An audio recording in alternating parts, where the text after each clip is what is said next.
Hello, folks, and we should be live. I'm late again.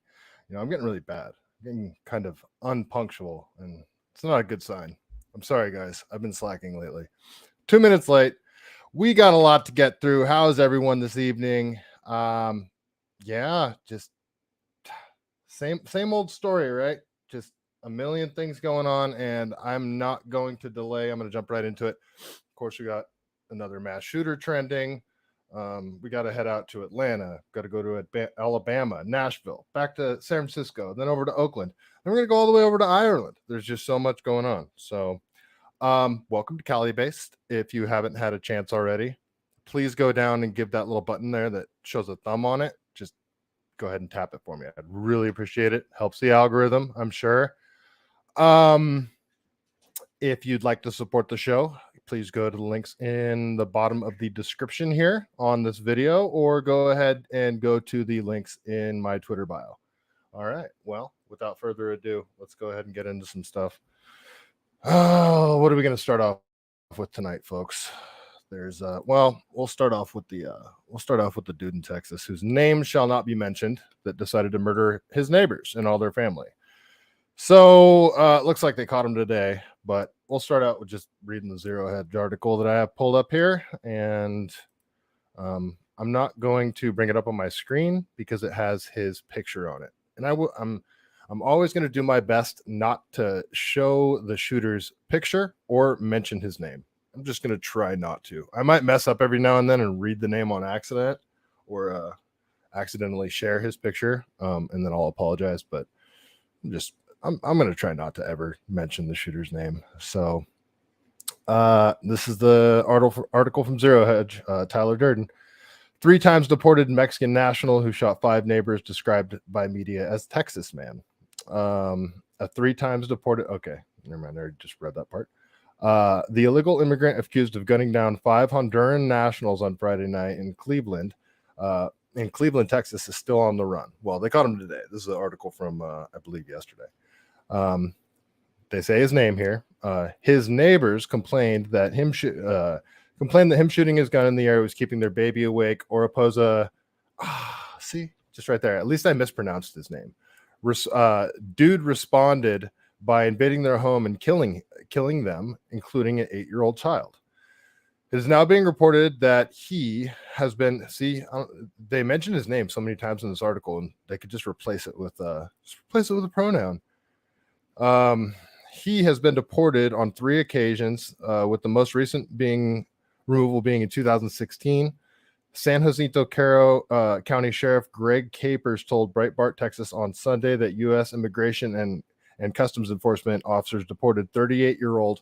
See, I gotta read this slowly because they say his name so many times in here, and I almost said it again on accident right now. The 38-year-old man, a Mexican national now wanted for 5 alleged murders in 3 separate incidents. What? The Mexican national now wanted for 5 alleged murders in 3 separate incidents? There's another incident, 2 other incidents that he's wanted for murder for? Am I reading that correctly? Sorry, I wish I did have this pulled up on the screen, but I'm not going to show his face or his name. Yeah, I'll read that again. The 38-year-old, a Mexican national, now wanted for 5 alleged murders in 3 separate incidents. Sheriff Capers and other sources advised that the last time ICE officers removed him was in 2016. Okay. As Chris Menahan notes, unlike the other mass shootings when the suspect is white, the media seem to loathe the accuracy described or portray the man. The controlled media are all going. Okay, so this is some dude's opinion. This is some dude's tweet. I'm just reading the guy's tweet. I'm not condoning or disagreeing with what he's saying here. The controlled media are all going out of their way to avoid using his photos, choosing instead to share the picture of empty homes and white cops in the area standing around, he writes. Why do New York Times articles about non-white fugitive mass murderers on the run usually lack photos of the armed and dangerous suspect? but instead featured photos of white men standing around. Asked the Twitter user, and why nothing on the man's immigration status. Despite there being numerous mugshots showing the man, the media appears to be unwilling to use them and keeps referring to him as a Texas man. That actually that makes me think. So one of the silly Krasensteins was reporting on this like the night it happened, and he shared the initial photo of the guy. And I didn't think anything of it. I was just like, okay, that's the guy. And later he like retracted the photo and he said that may not be him or something like that, but it's the same photo that he shared the first night. So I don't, freaking Krasensteins. Yeah, so that's all right. You get the gist of it from the Zero Hedge article. That's the old one. Anyway, I'm going to close that one out and go to the next thing. And this is just a tweet from Colin Rugg. So, breaking, the illegal immigrant, the name who shall not be mentioned, who is accused of killing 5 neighbors in Texas, including a 9-year-old boy, has been arrested 40 miles north of Houston. According to a U.S. Immigration and Customs Enforcement source, the name who now shall not be mentioned has been deported at least 4 times. At an unknown time and location,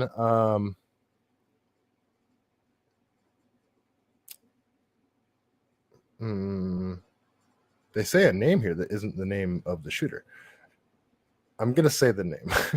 At an unknown time and location, Perez Torres unlawfully re-entered the United States and was apprehended and removed several times more by ICE enforcement and removal operations in September of 2009, January 2012, and July 2016, the source told CNN.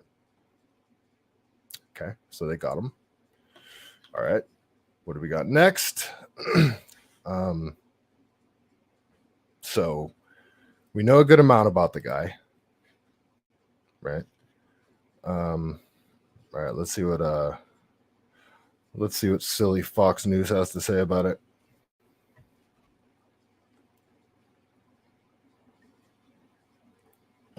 So I saw this and it sort of caught my attention. So Fox News is reporting Texas mass shooting. Authorities announce additional arrests after 4-day manhunt ends with fugitives capture. More arrests were made after Cleveland, Texas suspect, name shall not be mentioned, capture. Authorities said Wednesday that additional arrests have been made in connection to the deadly shooting of 5 people in Cleveland, Texas. The suspect gunman, stupid name, was apprehended in Conroe, Texas. I thought it was something like cut. I don't know, it was some weird name in Texas. Tuesday evening after a 4-day manhunt. The FBI said he was found hiding in a laundry closet. At a press conference early Wednesday, Lieutenant Timothy Keene, second in command of the San Jacinto County Sheriff's Office, said additional arrests have been made. Keene said he would not provide the exact number, saying the amount is fluid right now, but not more than 5. Okay. Make sure to narrow it down there, buddy. Hey, Hallucinate. How you doing? Okay. So who'd they arrest? There have been several arrests, but I can't go into detail so far. Keene added, I'm not going to name names. Said the shooter's in jail.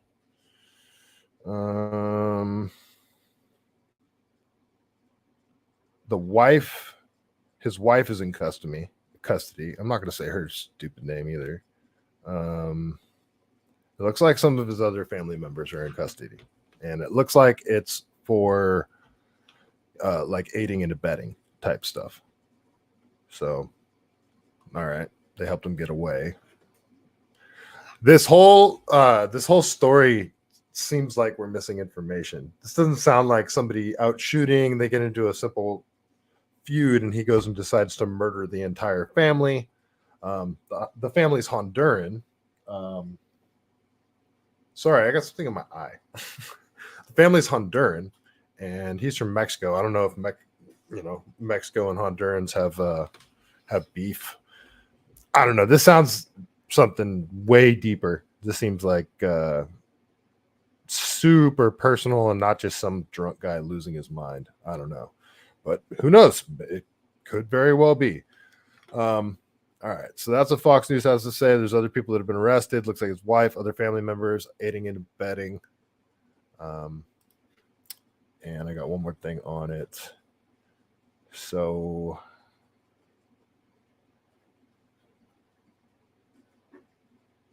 sorry, I'm scanning this really quick just to make sure this is legit. I looked at it earlier and it just kind of looked like a sketchy source. It's basically saying the same thing too, that other people have been arrested on this. So, all right. Well, immediately everybody is, well, this story kind of disappeared pretty quick. People seem to stop talking about this one kind of fast, for good reason, because they can't really use it towards their gun grab agenda at all. It just doesn't help them in any way, shape, or form. The guy, first of all, he shouldn't have been here. Then when he was here, he shouldn't have been able to get a weapon. And I didn't see anywhere what weapon was used. And usually if it's an AR-15, then, it's part of the headline. So I didn't see that anywhere. Actually, you know what? I think I did see them saying an AR-15 style rifle, an assault style weapon, something like that.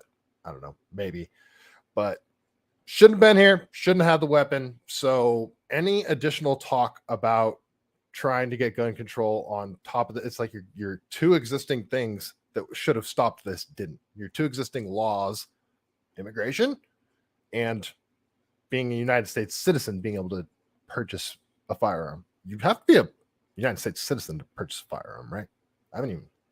That's something I never even thought about. I would imagine you do. So anyway, yeah, everybody's going for the gun grab on that one immediately. And then, well, another shooter that shall not be mentioned. I don't know if you guys heard about the active shooter situation over in Atlanta today. I don't know what the update is as of when this show started, or about an hour before this show started. It looks like they had him on a roof. Well, dude, I guess was sitting in a hospital waiting room. Probably just like a doctor's office waiting room, and for some meds or something like that. And he just decided to pull out a pistol and open fire. And he killed one lady and injured three other. I don't know the condition of the additional three. Well, let's just read. I first saw this from Raws Alerts. This was back, it was a few hours ago. So, active shooter inside Northside Hospital in Atlanta, Georgia. Currently, numerous law enforcement officers and other agencies are responding to an active shooter situation inside Northside Hospital in Midtown Atlanta. Has issued a shelter in place after multiple people have been shot and injured. Police are asking everyone to avoid the area at this time. Geez, punctuation is really nice. As this is a very active, as this is still very active at this time, as the active shooter suspect remains at large at this time. No commas, no periods in that whole thing that I just read right there. That was difficult. Okay. So yeah, that broke, and then there was an update, and it shows the man's picture. At first, he's wearing a blue mask, one of the blue paper masks, and he's got a gray sweatshirt on and a hood, and it's a black man. And it shows him raising the pistol, standing in a doorway. Again, I'm not going to show him or his pictures or the short little video going into the elevator or getting out of the elevator, but it looks like he's got a backpack on, facing frontwards, like it's one of those backpacks that only has one strap, that goes over from like your right shoulder down to your left hip. That's where the strap goes, but he's got it facing the opposite direction. Like the pack is actually in front of him, not behind him. And I would imagine that's where he pulled his pistol from. So hood up, blue mask on with a gray sweatshirt with the hood over his head, and a tan style pack that's facing frontwards. yeah, and I'm not gonna show the video because it shows his picture. And they already have suspect's name, and it looks like they did. Last I saw, it looks like the manhunt had led him to the top of a roof somewhere, and that's the last that I saw of him. But so I guess the mother of the alleged gunman, this is according to Fox 5 Atlanta, sorry. The mother of the alleged gunman wanted for killing one person and injuring at least 4 others inside an Atlanta hospital says her son opened fire after he received messed up medication. This is what his mom said. And they have messed up medication in quotes. They don't have everything else in quotes. So it looks like they're paraphrasing her. Okay. Is she saying that? Well, I think she's obviously saying that he was on medication that messed up his head and it made him do this. But I think that could also be interpreted as they messed up his medication and he got frustrated. Like they messed up his order at the pharmacy or whatever. And that's why he got mad and started shooting people. So I think it's what I first said, though. Let's see. I will say his mother's name, I guess. Minion. Her name is Minion. Minyone. Minion. Minion Patterson, who is cooperating with police as they search for her son, and they say his name, who's 24 years old, who appeared to blame his medication regimen for the shooting at Northside's Hospital Medical Midtown Wednesday. Okay. And this whole sentence is in quotes, so this is from the shooter's mom. The damn VA gave the damn VA gave him some messed up medication, and all he wanted was an Ativan. Ativan. I don't know what drug that is. You guys know what Ativan is? What up, Creation by Lens? How you doing? You know what Ativan is? I don't. But they say, so that's interesting right there. I didn't even catch that the first time I read this. His mom says the damn VA gave him some messed up medication. Okay, so he's a veteran. That's interesting. And the pack that he's wearing, it does actually look like one of those like ruck style military packs, you know, with like the military tan kind of packs that are like thick. I actually need to buy one of those. Oh, sorry guys, I got a cough. You know, I got my Stream Deck, and I really need to get my my Stream Deck set up.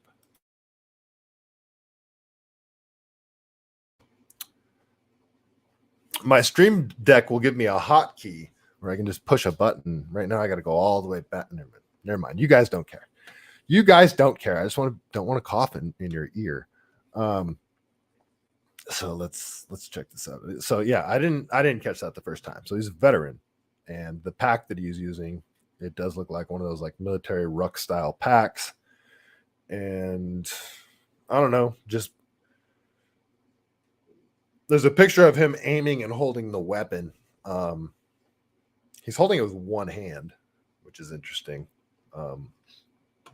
If any of you guys are just curious, no, he is holding it upright.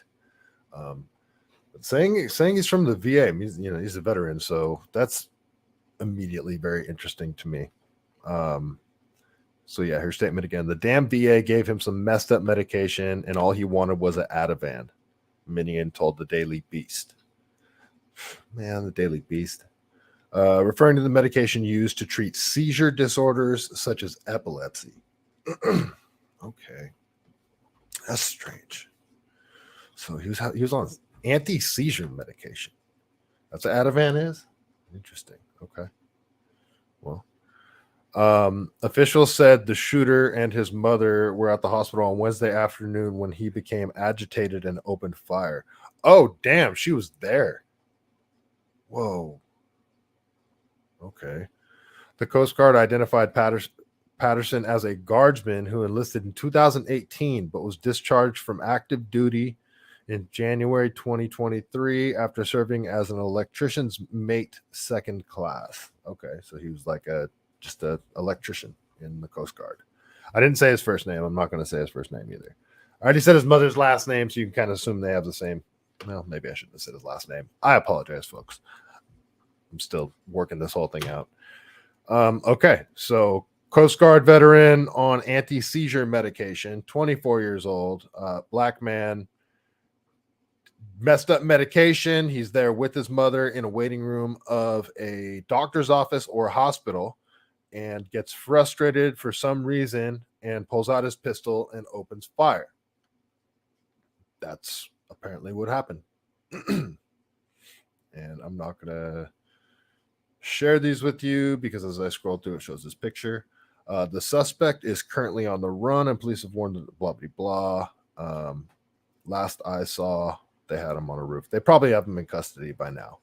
So, yeah, that happened. You guys can look into that shooting if you want as I'm doing this show. But yeah, that was trending. I saw active shooter trending. It wasn't mass shooter. It was active shooter, which, you know, I don't even know if this classifies as a mass shooter. I don't remember what the definition is.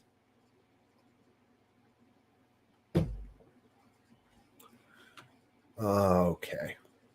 All right. Yeah, I'll close this one out. So, yeah, there's that. Let's see. So, you know, naturally, what is everybody calling for? Just immediately, before anybody waits for any information, everybody's calling for gun control, right? Well, so I would imagine he was allowed to own a firearm in this case. You know, veteran, if he's got no priors, I don't see any reason why he wouldn't be allowed to own a firearm. And if they're calling for any sort of gun control from the Atlanta shooter, from what happened today, well, I would have to ask specifically, what are you calling for here? You know, because there's already existing laws in place that should have stopped this. Well, first of all, murder is illegal. You're not allowed to kill people. I would imagine that hospital or that doctor's office, I can't verify this, I'm just speculating, but I would imagine it's a gun-free zone. You know, not supposed to have guns there anyway. And if it wasn't, he probably would have been put down a lot quicker. You know, anytime it's okay for people to carry, people are going to carry. So, you know, this guy could have been put down by a freaking another 60-year-old veteran with a old 1911 that he just carries everywhere he goes, you know, but I would imagine this is at a gun-free zone. But anyway, the point is he's also using a pistol. So what type of gun control would you call for in this case? You know, it's a pistol. You know, the left will get super mad and it's like, well, it's always the same thing. And you know that meme, that circular meme that they have? It's like there's mass shooting, hopes and prayers, internet arguments, nothing happens, mass shooting. And it's like that circular thing. And and then they blame Republicans. Like, Republicans don't want to do common sense gun reform. And it's like, okay, well, you guys keep doing things that never end up working. And not necessarily Republicans, but gun advocates and enthusiasts recommend things that are just shouted down, never tried. And we go through the same circle, and then the people that are making suggestions that would work actually get blamed for the whole problem. So it's just, it's funny how all that sort of thing happens, but here we are. Let's see.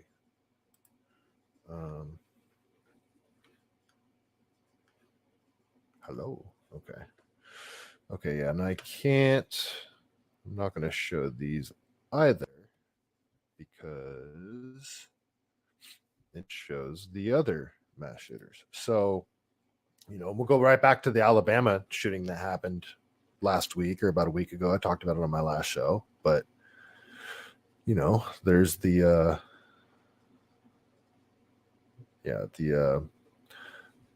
so 6 suspects were arrested in the Alabama mass shooting, 4 killed. I believe it was 28 injured at a Sweet 16 birthday party in Dadeville, Alabama. And Yeah, 6 suspects, all ranging from like 15 years old, I believe, up to 20 years old. Yeah, I read this article on my last show, so I'm not going to repeat it. But none of them should have had firearms. Like maybe the 20-year-old got his legally, but I would imagine the firearm was probably modified in a way that it wasn't legal. You know, everybody's putting these Glock switches in, and they're so easy to just, anyway, they're already illegal. They shouldn't be, because I want one. And if there's illegal weapons out there that are, you know, they got more firepower than the police, like we really should be able to arm ourselves with what criminals can readily have easily. Like these, when cops seize weapons from criminals, like, you know, I'm talking like real criminals, you know, like hardcore drug dealers, rapists, thieves, like all the real hardcore criminals.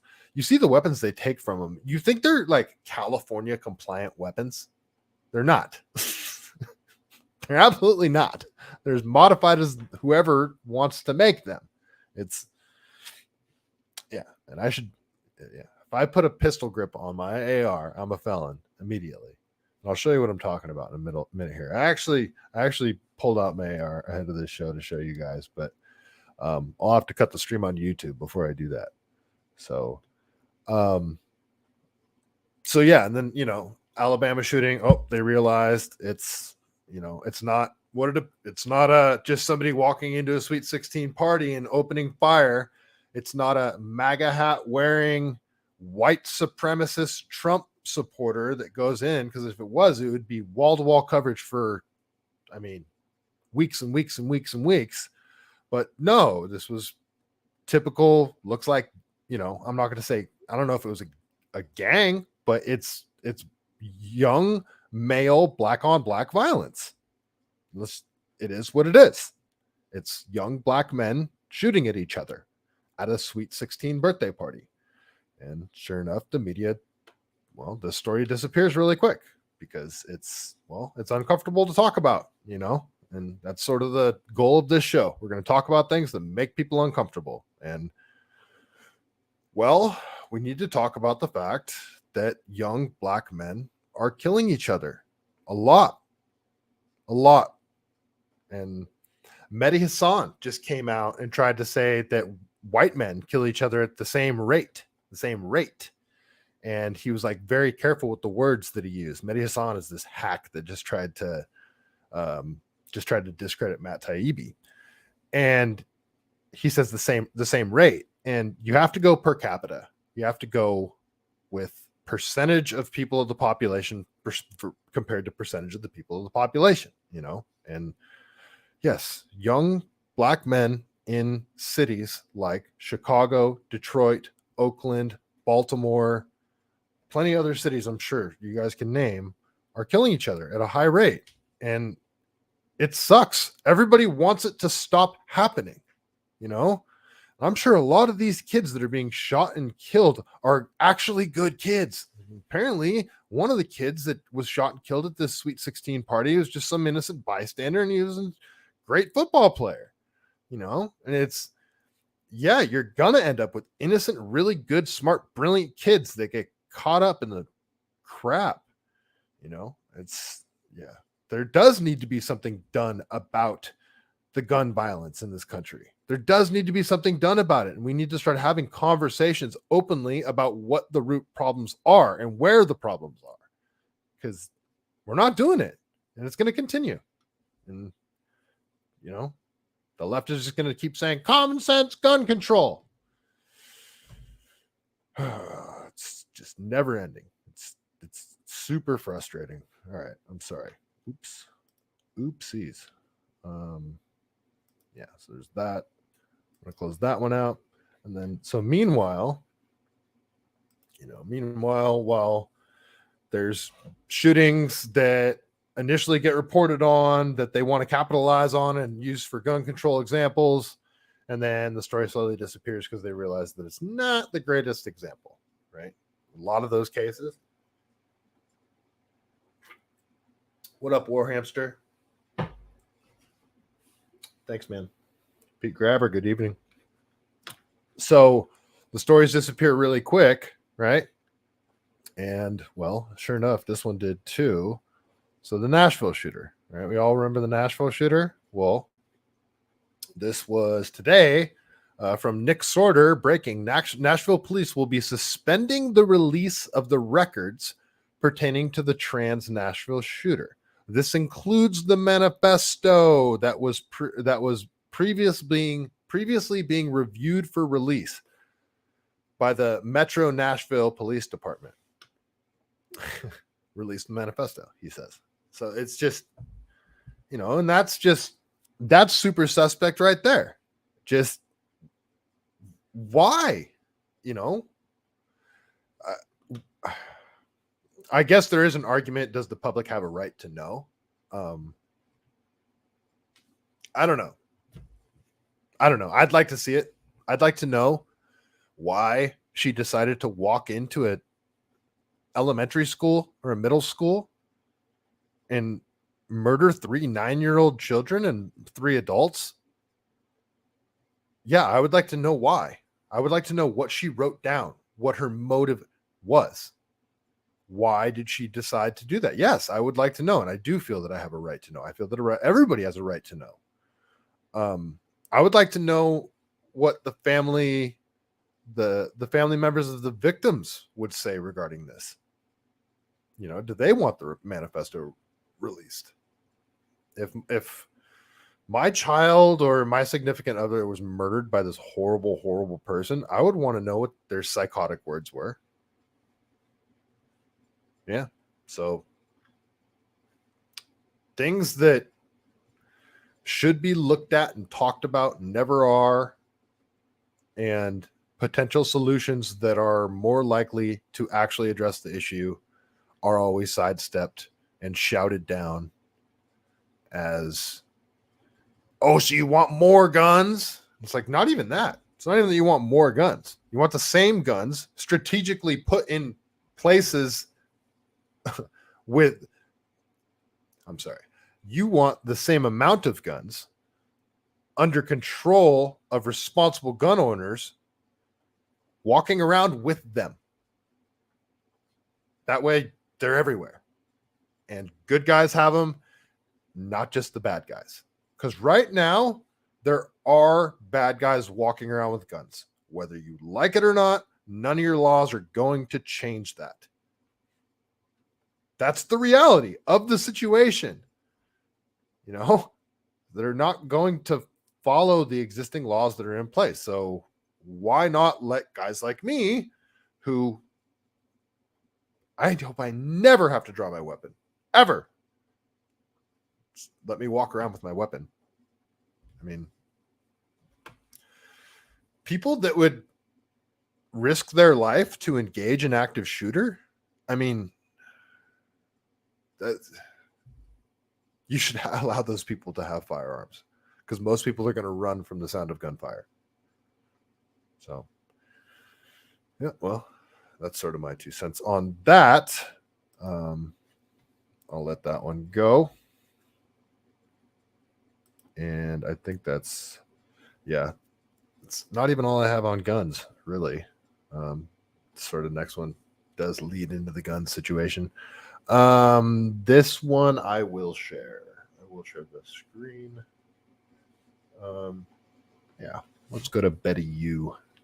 Betty U with KTVU, I believe. Jude C, what's up? Let's see. All right, stand by, folks. I don't know if you guys heard about the Walgreens security guard shooting. What's the person's name? Dinko Broswick. They had a funny name. I know I shouldn't be making fun of the victim's name. Well, actually, can't really officially call the person a victim. Well, let's just go to Betty U and see what she has to say about it. Let's check her out.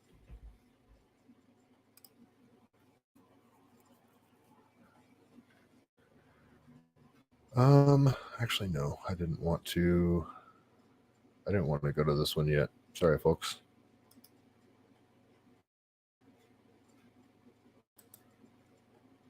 I don't want to go to that one yet. Let's go to this one. My apologies.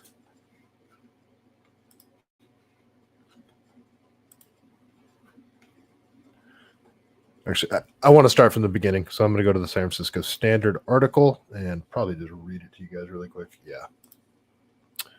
Well, I might as well just read it.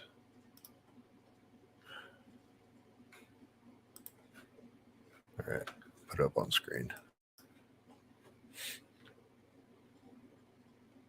I can't believe my dogs are being good. Usually when the show starts, as soon as the show starts, they just start barking like crazy. It's like they know.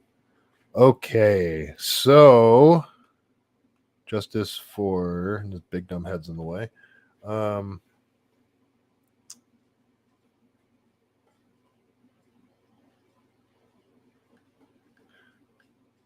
Huh.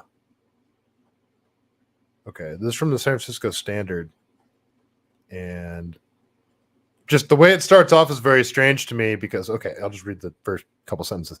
Days after a man was shot and killed at a downtown San Francisco Walgreens, the private security guard arrested on suspicion of murder in the case has been released from jail, and the district attorney said she would not pursue a murder charge against the guard. Okay, so from my understanding, the person, it says, it doesn't say the person's name. It says days after a man was shot and killed. And from my understanding, this was a trans woman. So biological man. And I've heard okay, so here's the name. Banco Brown is the person's name, but I also heard the person be called China Brown, spelled Chyna. So I don't know. This is San Francisco. You know, people are people. So I'll just read the article. Security guard Michael Earl Wayne Anthony. That's quite a name. Security guard Michael Earl Wayne Anthony, 33, was arrested and booked on suspicion of murder Friday for fatally shooting and killing Banco Brown, 24, on Thursday evening. Police have said the incident was involving shoplifting. San Francisco Police Chief Bill Scott said to the Standard on Friday that investigators are arrested the guard on suspicion of murder because of the way he allegedly used his weapon. You have to use force appropriately within the law, Scott said. But District Attorney Brooke Jenkins said Monday evening her office would not be pursuing a murder charge. Okay, and then she gives Brooke Jenkins' statement, which I'm not going to read because we'll get to that in a minute. Anthony was on duty last Thursday when he saw Banco Brown shoplifting. A source said a source with the knowledge of the case who spoke on the condition of anonymity based on he was not authorized to discuss the details. Okay, then shut the hell up. Anthony questioned Brown and an altercation ensued. Brown threatened to stab Anthony, who had pulled his gun but had not yet pointed it, the source said. Okay. That's good info. Good job, San Francisco Standard. Like getting that info, like the person talked under anonymity. Yeah, because that's like they're still doing their investigation. So okay, so it looks like the suspect, or Brown, Banco Brown, probably had his hand in his pocket, threatened, I'll stab you. And the other dude, the security guard, had his weapon pulled, but just not pointing at the ground, not aimed at him yet. And then, well, he probably, actually, from my understanding, he then went at him, and that's when he got shot. Anthony told Brown to leave the store, according to the source. That is when Brown approached Anthony, who fired his gun. The district attorney said, "We cannot bring forward." Okay, I'll read her statement in a minute. Okay, yeah, that's it. That's basically it. And then a bunch of people showed up, so a bunch of the San Francisco. So it's almost a good thing this isn't a cop because they'd already be burning the city to the ground. Luckily, all of a sudden it's cold and rainy for some strange reason. And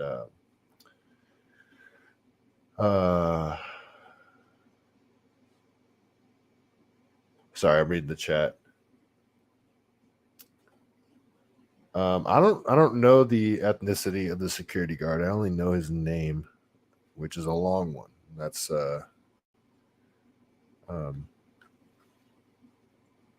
sorry, I just had it somewhere here. Michael Earl Wayne Anthony. So sounds like a white dude. So yeah, that's his name. All right, well, that's enough from that article. You get the gist of what happened. And naturally, protesters show up, and you know, they're doing their thing. But I'll read Brooke Jenkins' statement really quick. Brooke Jenkins is the district attorney of San Francisco, the same district attorney that just released Garrett Doughty, the man that decided to take a metal pipe to the head of Don Carglione, the former fire commissioner in San Francisco, and they released him into the Marina District pending charges, I guess, because they're waiting on Don Carglione's testimony, I guess, or him to cooperate with them. I don't know what's going on with that, but this is the same district attorney. The killing, this is her statement on Twitter. The killing of Banko Brown was a tragedy, and my heart breaks for his friends and family. After careful review, we are not pursuing murder charges at this time because of credible evidence of reasonable self-defense. It is my duty to follow the law and evidence wherever it may lead. Okay, all right. Well, kudos, well done. And then Betty Yu, sorry, that was the first thing I accidentally shared with you guys. She did a little web meeting with her. So let's check that out right quick. Stand by here, folks. Betty Yu.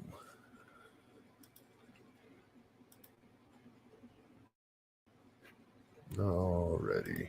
All right, so this is Brooke Jenkins talking to Betty Yu, and I forget where she is from. I think she's with KTVU Fox 2.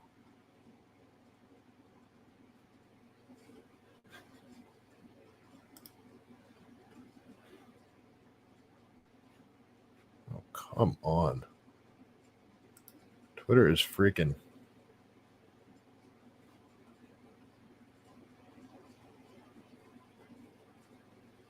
Yo, what the hell? I'm sorry, guys. Twitter's freaking out right now. Or my computer is freaking out right now. Too much stuff going on. Oh, it is Stormy. It is Stormy Daniels here. It could hopefully my internet works. Hopefully you guys can still see me.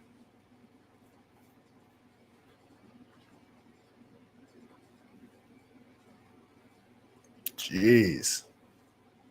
I'm sorry, folks. Yeah, my interwebs could be messed up here. Really, as a prosecutor, there's no tougher job than to have to review these types of cases and really make a determination that we know is going to disappoint a community and a family. In this particular instance, this was a shoplifting that really, based on the facts, turned into and escalated into a robbery. And the armed security guard did ultimately end up using lethal force by firing one shot from his firearm that ultimately killed Banko Brown. We had to evaluate the video, the statement of the security guard, multiple witness statements, to figure out whether or not there was a credible claim of self-defense. And we ultimately did not believe that we could prove beyond a reasonable doubt here that the security guard had committed murder or any other crime.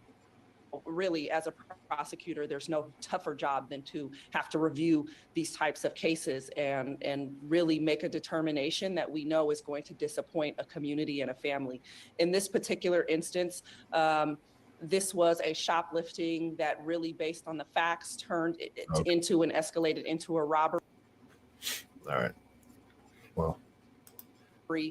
And the armed security guard did ultimately end up using lethal force by firing one shot from his firearm that ultimately killed Banko Brown.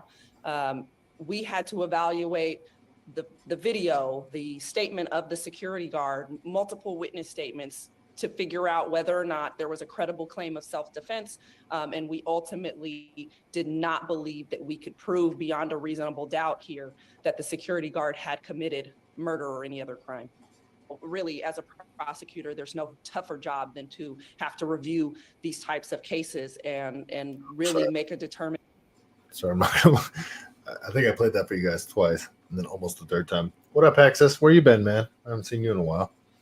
All right, so that's her statement, and kudos to her on this one. You know, especially in super ultra woke progressive San Francisco.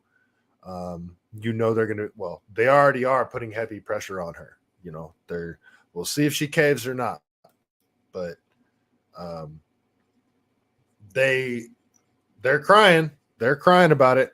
You know, everybody's saying it's funny because the media isn't calling this person trans, but like the people that are really mad about it are calling the person trans. So I don't know what's going on with it, but there are people that are pissed. There's people that are pissed that the charges aren't being brought. So, okay, we're doing decent on time, I think.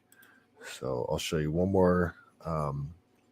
This is just what showed up at the Walgreens. So they go to the Walgreens. I guess, well, yeah. Why are they protesting at the Walgreens? Like, go to the district attorney's office if you want. Like, why are you at the Walgreens? Like, they can't press charges against their own guy. I'm sure they fired him or whatever. Oh, my dogs are scratching at the door. Sorry about that. I don't even know if you could hear them, but I do want to go to World Peace Movement. This kid is awesome. He's out living in the Tenderloin. He's trying to get out of there, but kid's like a local artist, but he goes out and he gets footage and just like he goes into dangerous ass areas by himself, and he's young white kid, and he just gets out there and gets footage. So kudos to him. I want to show you some of the footage that he got. Let's see what we got. All right, this is from either yesterday or the day before. Let's see.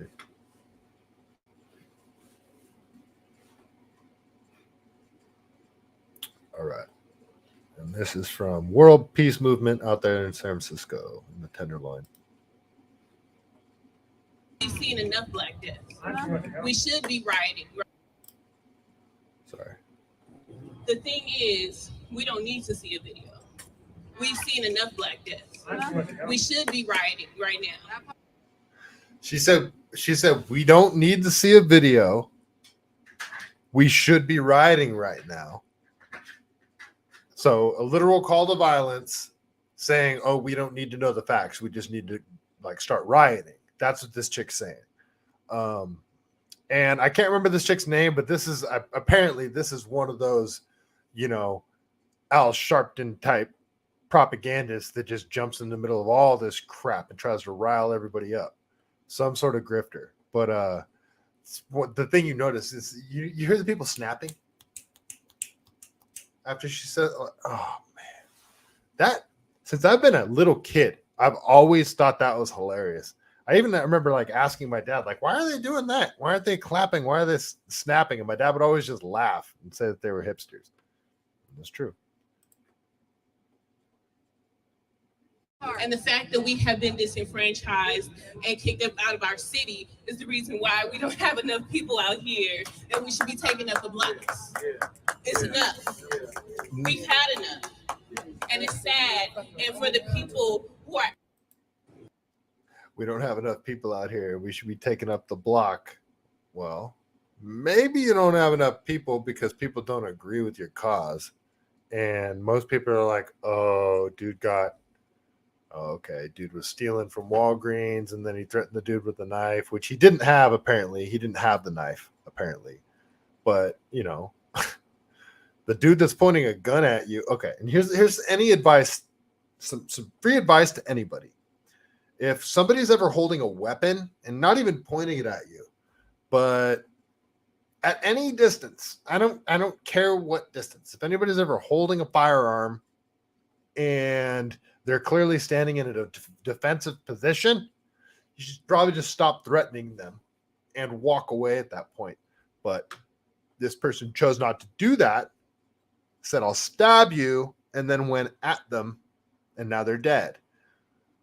Well, apparently, a lot of people think that, well, yeah, it's an unfortunate situation, but I'm not going to go out and riot for it, you crazy.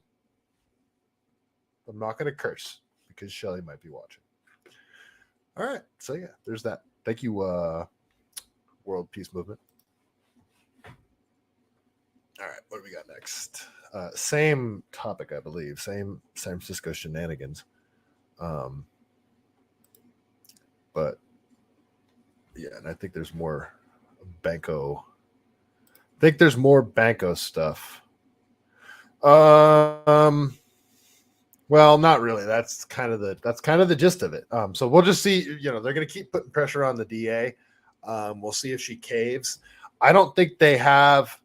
I think the DA would cave if they applied enough pressure. I just don't think they have the juice. I don't think they have enough people willing to come out and protest over this. It's just, especially with that thing that's going on in New York right now, that does seem way more legit. With I can't remember the name. The dude that got choked out in the subway and ended up dying. And I think it was like a former Marine. I don't know. I just saw about it before the show. I didn't have a chance to look into it, but you know, that might take attention away from the San Francisco story. So, but you know, also like San Franciscans, like locals, especially the OGs, earmuffs, Shelly, earmuffs. They're tired of this shit. Like they're tired of it, and you know they're not going to come out and protest for some super progressive cause anymore because, well, the things that they probably want to protest for is for people to stop shitting on their porch, for people to stop breaking their car windows. Like that's the stuff that they're going to protest for, you know, like, yeah.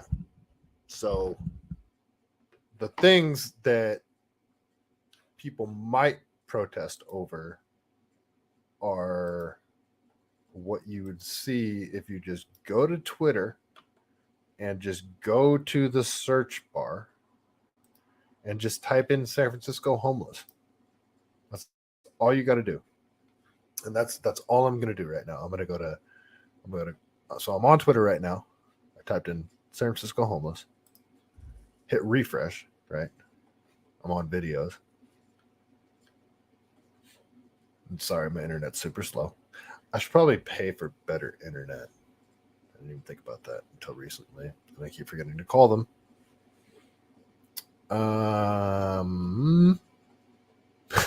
Sorry, guys. This is really slow. But there's a point here. There is a point. So this is the first video. You haven't seen this. This is about Appalachia comparing it to San Francisco. But if you just scroll through San Francisco, this is all the different stuff you'll see. This is actually Don Carmigliani allegedly spraying homeless people. But here's one.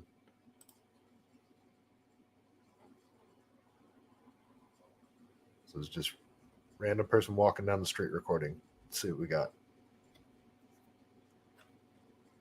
Got audio. One of those things. Oh, this. Oh, I thought you had the little black one. I have black ones. Oh yeah, little black ones. They'd be better. I know a lot of people. You want this to give away? Okay, thank you. Do you have one of those a pamphlet or a phone number where you can call if you want treatment or anything or rehab? Like pamphlets for treatment or rehab? A pamphlet in case somebody wants treatment or rehab. You know what? I don't have any cards. So I'm Chantel and I'm at Glide. And if you just ask for me. Oh, okay. Well, this next one, oh man.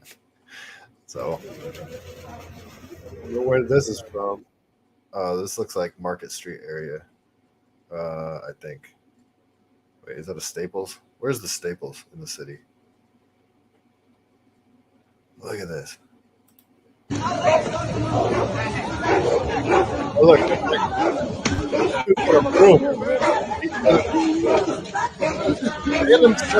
I've been Oklahoma. Hey, cop! Cop! This is the city. Go there any day of the week, time.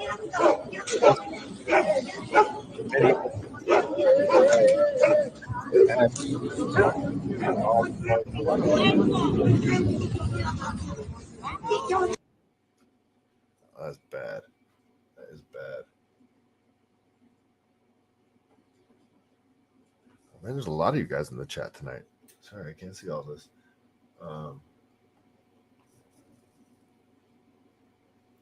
What are you talking about, Warhamster? What's big tech pushing back on? All right, I'm gonna scroll just a little more because I'm sure there's another. Oh yeah, here's some more. I think it's LA though. Oh no, this is San Diego apparently. All over California, but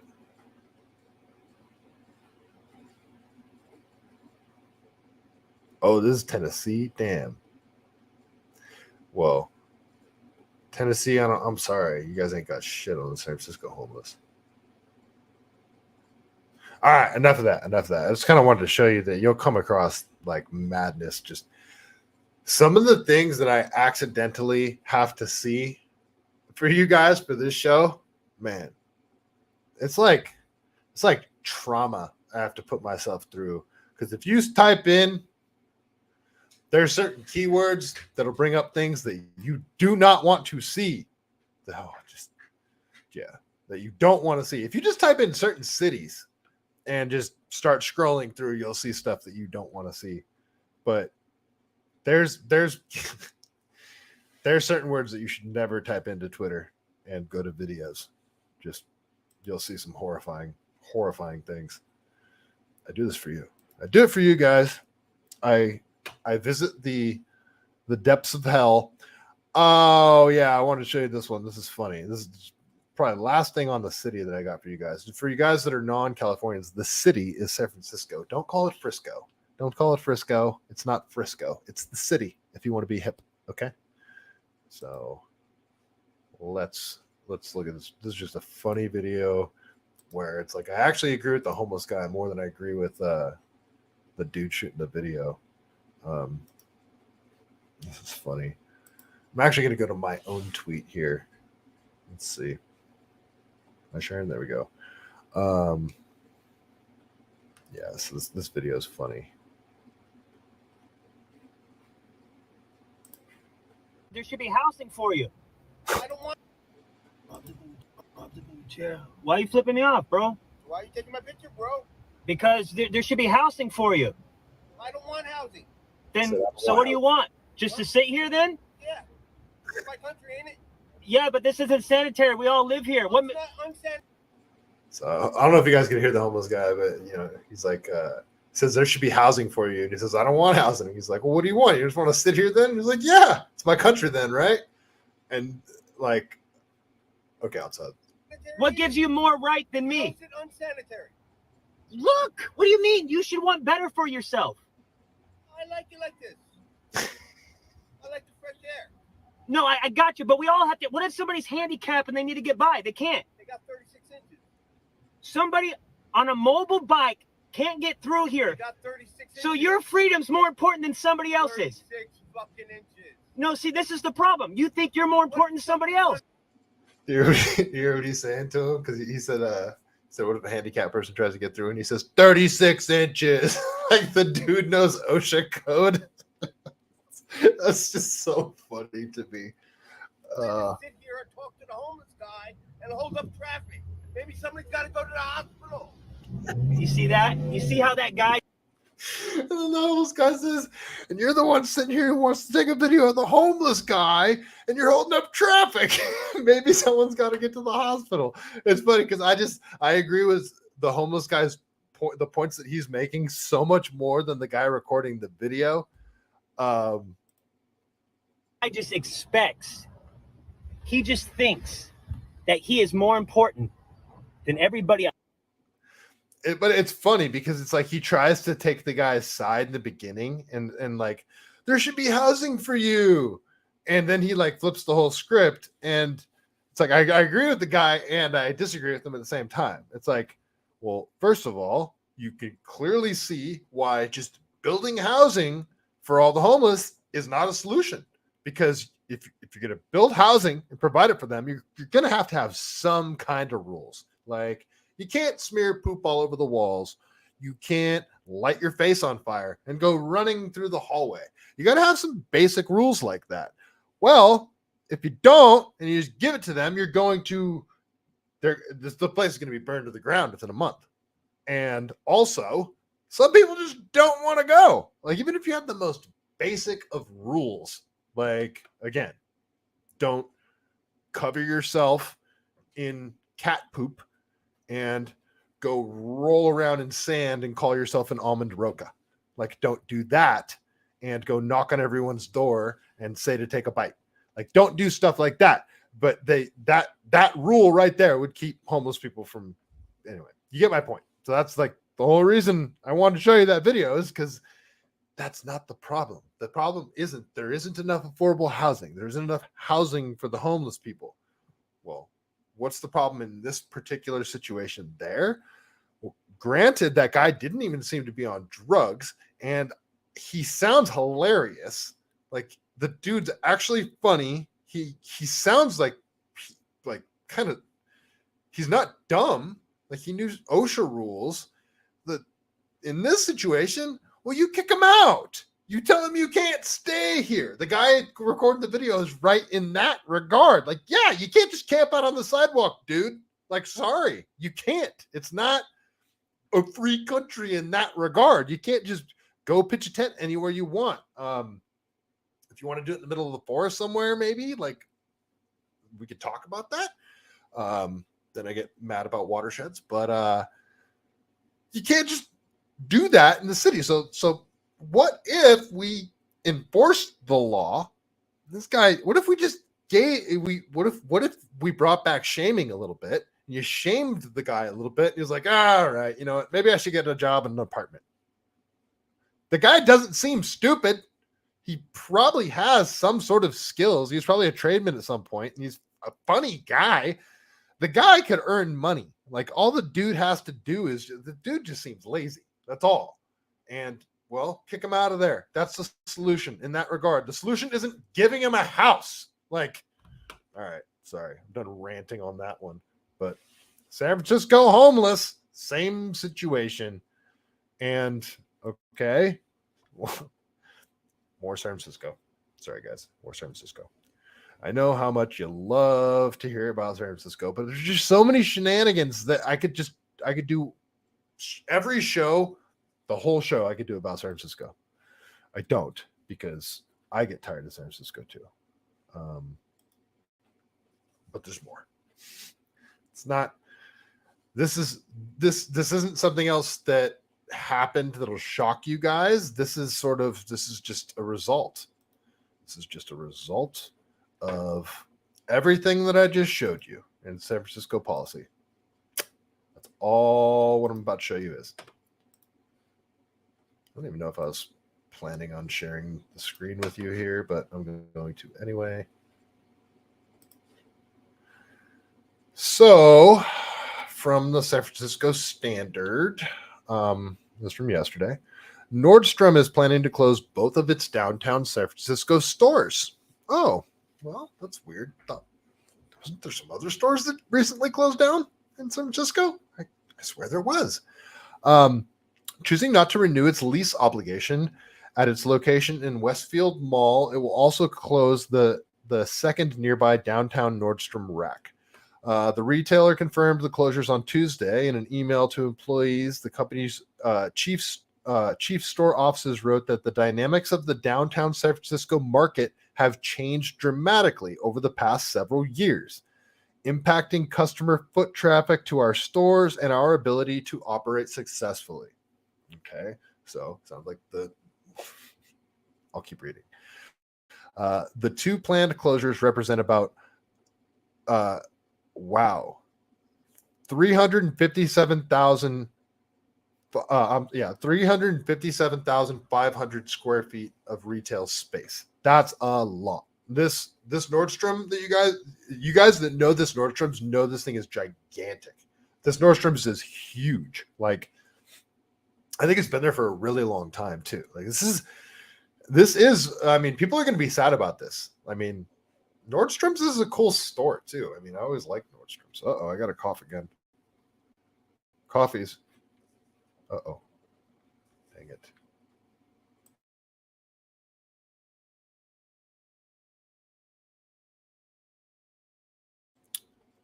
Man, I even held that for you guys. Sorry about that. Let me get back here. Okay. Can you guys even still see this? Here, I'm going to stop sharing now because I'm not sure if it's all messed up, but I'll keep reading. Confirm the closures, how big the store is, the Westfield Mall and its owner, Unibail Rodamco Westfield said that said in a statement that the planned store closure underscores the deteriorating situation in downtown San Francisco. Shocker. The planned closure of Nordstrom underscores the deteriorating situation in downtown San Francisco, said the spokesperson for the mall. Yeah, you just said that, like right above in the sentence before the one I just read. Who wrote this? A growing number of retailers and businesses are leaving the area due to unsafe conditions for customers, retailers, and employees, coupled with the fact that these significant issues are preventing an economic recovery of the area. No kidding. San Francisco is an absolute wasteland. San Francisco's famed California street is selling at a deep discount. Yeah, we'll get to that in a little bit. Westfield has actively engaged with city leaders for many years to express our serious concerns, which are shared by our customers and retailers. We have urged the city to find solutions to the key issues and lack enforcement against rampant criminal activity, the statement read. So they're hammering them. Yeah, they're saying, it's like, look, we've put up with you guys just letting everything fall apart for as long as we can actually do it. And like, at this point, it's a fiduciary responsibility. We can no longer operate safely in your city. Like really think about this. This is Nordstrom's. How old is Nordstrom's? And it's a high-end retailer, and we don't have a lot of brick and mortar stores anymore. Everything's online, and Nordstrom's is a big name. I mean, I love the Nordstrom Rack. And all these jobs. And this is a big, very successful company saying to a city, a flagship city that's known worldwide, San Francisco, one of the most famous cities on earth. What do you think of famous cities? San Francisco, New York, Hong Kong, France, London. Like, these are the cities that come to mind. And one of the hugest retailers and oldest retailers that I can think of is saying to this city, we can no longer operate safely in your city. We're sorry. We've tried to for a long time. We've lost tons of money. We've lost customers. We've put our employees at risk. We can't do it anymore. San Francisco does not listen to its citizens. It doesn't listen to the businesses that are trying to operate there. It's like they are intentionally trying to drive everything into the ground and have rampant homelessness and crime and drug use and turn it into, like Escape from New York. It truly is a nightmare scenario when you go to certain parts in that city. And it's becoming like half the city. It's insane how much of the city that you can go to and just see horrific, depressing conditions that people are living in by choice, because they're addicted to fentanyl and drugs, and we allow them to do it. It's sad. It's just super freaking sad. All right, so that's Nordstrom's. And then what else we got? So this is from Business Insider. Whole Foods workers at shuttered San Francisco store witnessed knife attacks and deadly fentanyl overdoses. Customers trying to defecate on the floor and other chaos, report says. So, again, Business Insider. Whole Foods recently closed flagship stores in San Francisco. Whole Foods recently closed flagship store. Okay, this isn't. I'm going to re-edit this for you on the fly. Whole Foods recently closed its flagship store in San Francisco. You're missing that word, its. In San Francisco, was the site of thefts, assault, and deadly overdose in 13 months leading. It was open. Sorry, my dog's freaking out again. Okay. The New York Times reported on Sunday that the store was the scene of hundreds of calls to emergency services and 14 arrests, according to the police reports. Last September, a man died due to an overdose of fentanyl and methamphetamine, according to the report seen by the Times. Visitors to the store also threatened security guards with knives and in one case sprayed employees with foam from a fire extinguisher, according to the Times. In another case, a customer tried to defecate on the floor, per the Times. Theft was also common, with patrons stealing alcohol, food from the hot bar, and even hundreds of hand baskets meant to be used while shopping in the store, the story says. And okay, and I'm a Whole Foods shopper. So, right, I mean, go figure, right? I'm a Californian and I like going to Whole Foods. Whole Foods, I like their I love their hot bar. I don't shop for groceries at Whole Foods, but I love their hot food bar. You guys that have been watching the show know that I'm an athlete. You know that I run ultra marathons and I like to run really far. And Whole Foods hot bar is just great after a run. And I've been eating there forever. I used to work right next to a Whole Foods, and I would go there for lunch. And I said this before on a show. I used to go there when I was super broken. I would fill up a box with bacon because bacon's light, and I would just eat a bunch of bacon. That'd be my breakfast, because, well, it worked. And Whole Foods is expensive, and if you're like a tradesman in San Francisco and you go to lunch and you go to Whole Foods and you fill up your box of food or whatever and you go to pay for it, and at that particular Whole Foods, it was like a self-checkout type thing. It was weird. The whole thing was set up. And you see people just like grabbing stuff and walking out, stealing like right in front of you. And nobody's going to do anything about it because it's California and you'll get sued or whatever. Nobody's going to touch persons. Nobody's even going to say a thing. And you just keep buying stuff, you personally. And then the same people that are stealing they're given literally a paycheck if they can prove like a PO box or something, or they're given needles. They're given all sorts of things. And meanwhile, you're grinding your ass off going to a job every day. Working in a high-rise building where you get 30 minutes for lunch. You got to go grab some food really quick. And, oh, man, I got a ticket when I came back out to my van because I'm 5 minutes past the meter and they marked my tires and they're just on your ass. It's like they're trying to nickel and dime to death the middle class to where nobody. First of all, people that work in San Francisco don't live there. People that do like tradesmen, like plumbers, electricians, framers, steel workers, like all the people that are building your buildings that you're working in, like tech workers and stuff, none of them live there because they can't afford it. And now it's getting to the point where you can't even afford to work there because there's a bridge to get in and out of San Francisco in both directions. So you got to pay a toll. Then there's parking. Like parking's absolutely insane. Gas is back up over $5 a gallon.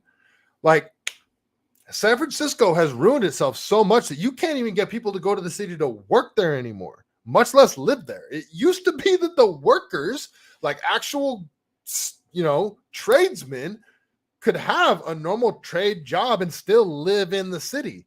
It's like now you can't even really live in the Bay Area, and you have to put up with all this. It's just, yeah, no. And this is why everybody says you got to get out of California. You got to get out of California. I get it. Where all you guys are coming from, but I ain't doing it. So stop saying it to me. All right. I get it. I'm not leaving until I have to, and I'm going to fight until I can't anymore. And yes, maybe I will leave at some point, but it ain't happening right now because I got some libs to make cry. So, all right, let's keep going here.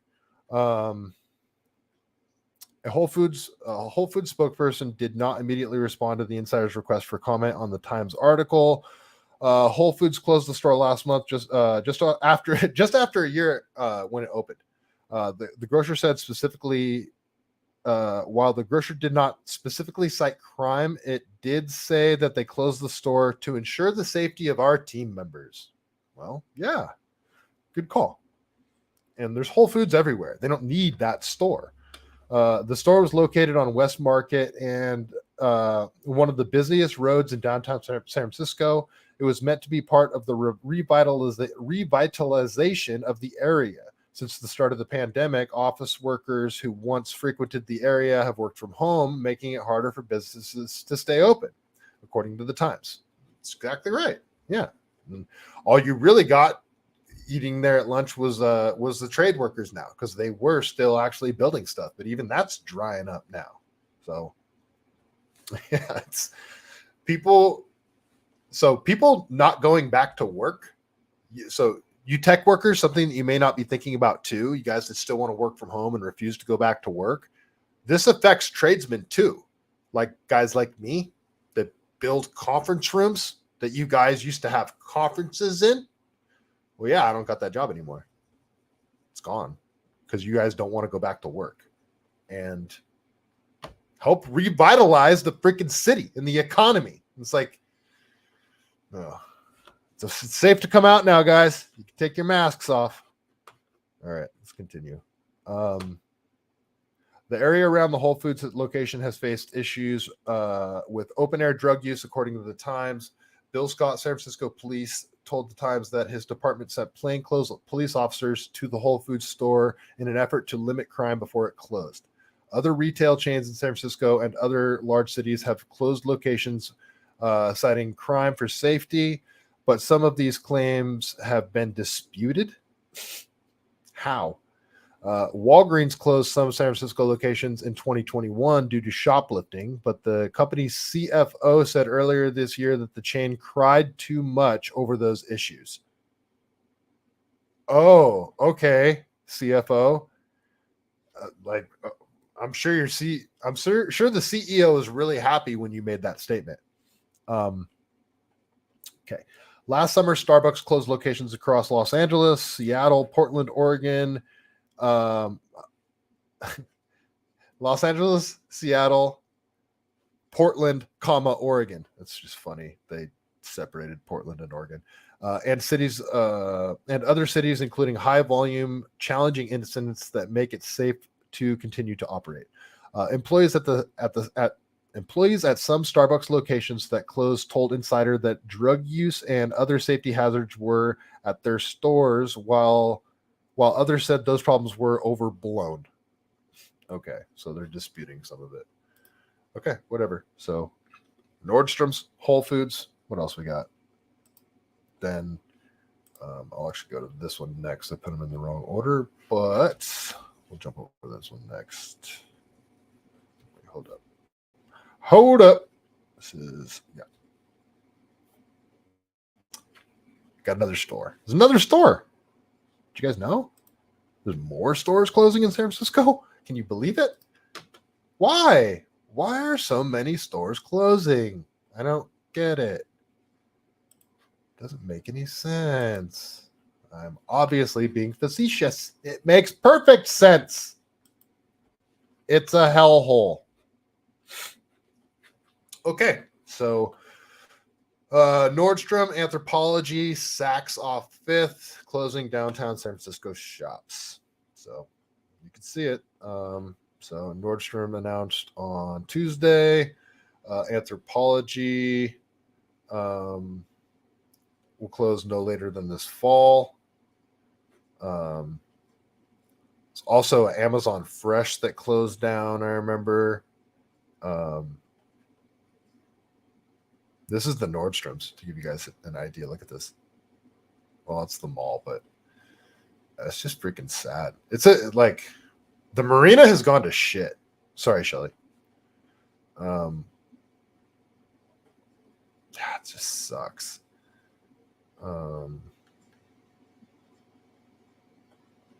There's more of just people from Nordstrom's. Marcus, July 5th will be the last Market Street Racks last day of business. Anthropology will close on May 13th. Saks off 5th did not have an exact date. So other stores closing, you know. So there's that one. And then you see in the Wall Street Journal, they're having a fire sale on this. How many stories is it? I think it's a 22-story building on California Street, 350 California Street. Like prime time real estate for San Francisco. And they're having a fire sale on it, and I guess they can't sell it. It was worth $300 million 4 years ago, and it might sell for 80% less. Now brokers are saying that's office vacancies have soared. So yeah. So it's like the businesses are moving out. It's like now it's affecting like the actual retail. So there could be a huge like corporate retail bubble right now, like not just in the city, because all the people that haven't gone back to the office all over the place, you know, especially in the tech sector, which might make you wonder about all these Silicon Valley or California banks that seem to be going belly up. Why is it all starting in the tech sector? Wait, there's a whole bunch of tech offices that are completely empty. Like, it's a little strange that it's all California banks. San Francisco is imploding. Businesses are leaving like crazy. There's a money vacuum from California. All the money's leaving, because why would it stay? There's nothing to invest in here anymore. Not right now. I mean, I don't think it's hit rock bottom yet. Like, that's the thing. So it's still not a good time to invest. I don't think we've seen the worst of this. So fire sale on 350 California Street. It was worth 300 million. And so it could go for like 60 million. That's crazy. But that's from the Wall Street Journal, and screw them. I'm not going to pay for them. So yeah, that's about it from the city. Well, that city, we'll go to the town. We'll jump across the bay right quick. It's actually getting cold now. I'm going to shut my window. Okay. Yeah, let's jump across the bay, because this is kind of brutal, you guys. If there's any kitties in the room, I doubt there is. Texas, what's up, man? I'm not reading that, Hexus. Man, you're trying to get me canceled. Oh, it's a little bright in here, isn't it? Let's I don't want to be all shiny on you guys. Let me dim this down a little. All right. That's a little better. A little better. All right. Let's jump over to Oakland. Yeah, if there's any kitties in the room, get them out, because this is not good. And if you guys don't like seeing violence, might be a good time to turn away. Well, I'm not going to show you the video right now. I'll tell you what it is. I'm just going to tell you about the violence right now. But be prepared. There will be footage of violence. I am going to show it to you. So let's see. What do we got? Oops, what am I doing? Sorry, guys. Oh, maybe I need more Red Bull. Hold on. I'm going to chug the rest of this, okay? I want to see a Red Bull disappear? Magic.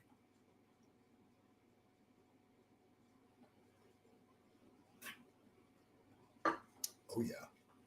Okay, let's see. Let's go over to Fight World. I don't know why don't know why I like these guys so much. Or a Fight Haven, I'm sorry. So these guys have an actual magazine. Let's see.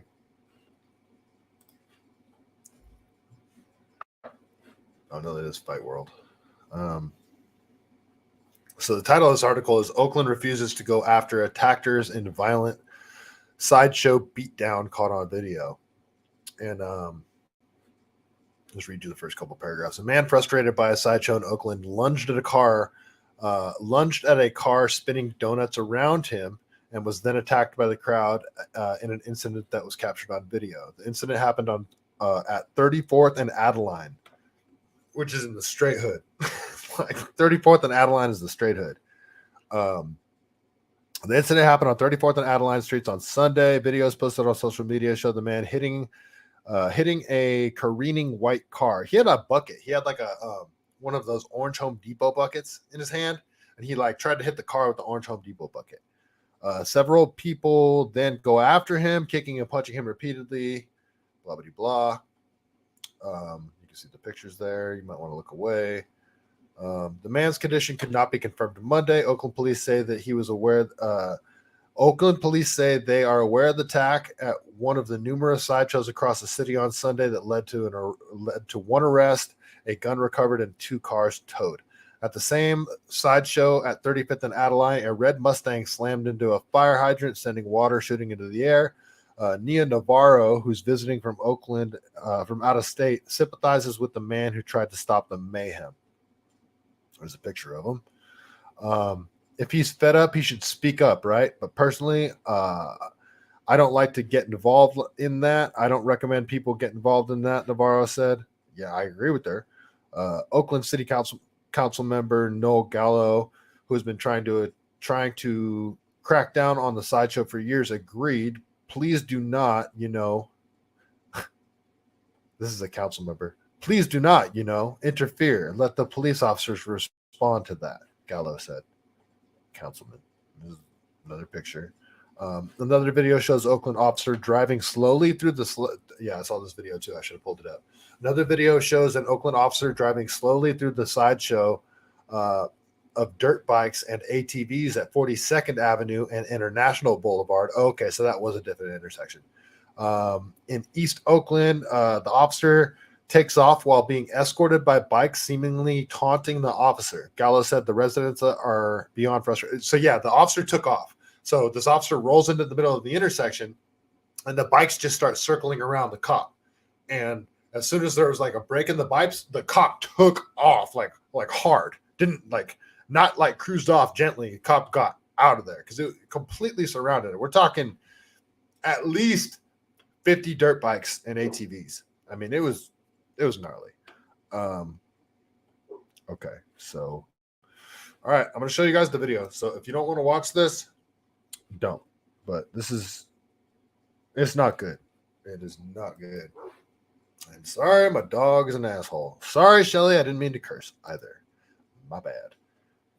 All right, again, I'm showing you guys some violence right now. So if you don't want to see it, it is best to turn away, and I will tell you when it's over. All right. And here comes the violence. Time to turn away. And I'm going to show this a couple of times. Fuck that nigga up! Fuck that nigga up, bro! Right there! Right there! Right there!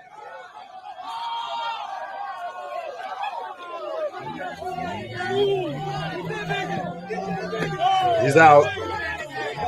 He's unconscious right now. Completely unconscious. Here's another angle.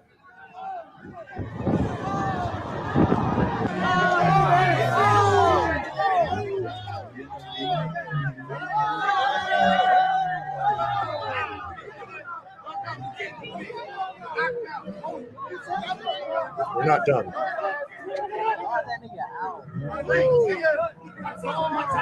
We're not done. Right here, and that wasn't a great angle. Right there it becomes a sexual assault. Completely. I don't know if they showed the other angle, because there's another angle from this, because there's a lot of people recording. There's like 10 people just recording this whole thing, standing around watching this man be beat to death. Any one of these blows to the head from a foot can kill this man. But they flipped him over to where he's face down, and then the guy grabs him by the back of his belt, like right above his butt, and lifts his butt in the air. So now the dude is in basically like the downward dog position. And he rears back and he kicks him straight in the balls. And his pants are pulled down to where his entire ass is exposed at this point. That's a sexual assault. Like, it's...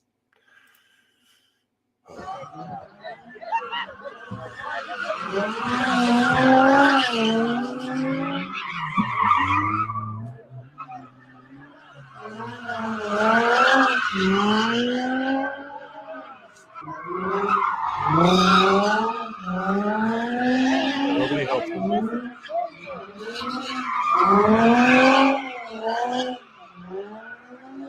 It's spinning donuts.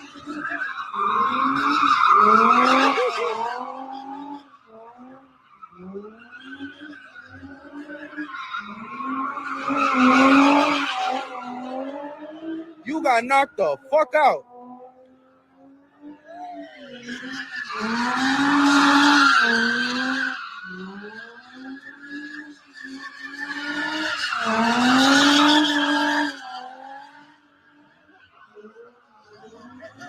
You know, he thinks somebody's throwing a bucket on his head and starts taking a picture of him.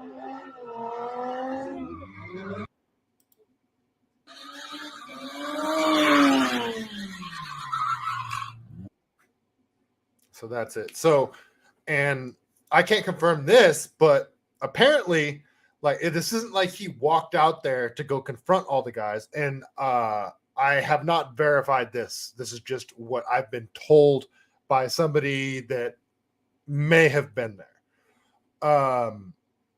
Apparently he didn't like walk into this and go start just, you know, confronting all these guys and throw a bucket. Apparently he got circled, like he got caught in the middle. Like he was probably like going to the store or something. I don't know why he had the bucket, but he got caught like apparently they were like circling him and they were screwing with them. So he like flung the bucket at the car or whatever. But even if he didn't, even if his dumb ass did walk into the middle of, I don't know why on earth you would do this. It's just a death wish. But even if you did walk into the middle of that show, the sideshow, and, you know, throw a bucket at the car, I mean, they tried to kill that guy. Like, so this is Oakland. And apparently they're not going after anybody for that. So that's Oakland. And remember what I talked about last week with Oakland, about that cop that was falsifying evidence and threatening people to give false statements about murder charges. And now, you know, hundreds of his cases are being called into question. And then, you know, back in 2017, 2016, the Oakland PD, with that whole prostitution ring that they were running with the daughter of the dispatcher of the Oakland PD. Remember all that? Involving like SFPD and I think Richmond PD too. So this is Oakland. Gavin Newsom built this. No, Gavin Newsom was not the mayor of Oakland. He was the mayor of San Francisco, but like Oakland's always been bad in a certain regard, but it's never been this bad. I mean, I feel like it really started going downhill. Like the time specifically that Oakland started going downhill is when they built Mount Davis. I always say this, at the Oakland Coliseum, when they built Mount Davis. That's when all of Oakland started going downhill. Before that, Oakland was beautiful. Like, yes, there was crime and stuff, you know, but I mean, never like this. You know, I used to like going to, I had a buddy that lived out over by Lake Merritt. And I used to like going to what do they call those where they get all the food trucks and stuff out of Lake Merritt? What do they call that again? I forget. There's a name for it. But a bunch of food trucks get together and there's like, you know, bands that show up, and it's just live music and good food. And, you know, during the summer in Oakland, it's great weather. It's just Oakland, downtown Oakland, and Claremont, Montclair, Oakland's freaking beautiful, man. It gets so much hate, but it's just gone to hell, much like San Francisco, but in a different way. Like, Oakland doesn't have, nearly like the history that San Francisco does and like the sightseeing that San Francisco does, but it's got its own unique charm. It's beautiful. It's a staple of the Bay Area. San Francisco, Oakland, San Jose. It's like staples of the Bay Area. And it's just, if you guys can't tell, I'm a Californian, and this stuff breaks my heart because all of these cities I grew up going to as a kid, and it was safer, and it was just better times, and everything was better. The food was better. The movies were better. The games were better. The stores were better. Just everything sucks now. Like, everything sucks. Like, service-wise, knowledge of employees-wise. You go into any store, just like, everybody's retarded. Yeah, I'm bringing the word back. Like, just nobody gives a shit about their job. Everyone's lazy. Nobody knows anything. Is it like that in other states too? Just nobody cares anymore? Just, all right, now I'm just complaining. I got a lot more to get through. Oh, man. This might be a long show, guys. Okay, let me get rid of that. Yeah, I got some more to get through. And then, just other examples of what the heck? Okay, get out of here. I don't know why this is here. This is bothering me. So I talked last show or the show before that about vigilante justice that is inevitably going to start occurring in these CDs because cops aren't enforcing the law in all sorts of different, DAs aren't prosecuting anymore, crimes legal, theft legal up to like $1,000, just crime, just rampant crime, homelessness that, people can camp out anywhere they want. So naturally camping out right on people's front porches. If a lot of people don't know how San Francisco is set up, it's like you walk out your front door and you're just boom, you're on the sidewalk. There's no front yard or anything like that. So you can literally walk to the bottom of your steps and there's someone camping right there or right in front of your driveway to your garage. So you can't even drive your car out. And apparently that's what happened with Michael Carmelagani's mother. And that's how this whole thing started. And he started spraying them with the pepper spray. And that's why I'm saying vigilante justice. Well, what you're inevitably going to get with all of this lack of law enforcement and selective law enforcement is you're going to get vigilante justice like Michael Carmelagani and like this other video that's been floating around coming out of Riverside, which is sorry folks, I gotta find it here. Oh, there it is. ABC 7. Yeah, so this is from ABC 7 News coming out of Riverside. I don't know if you guys seen this one.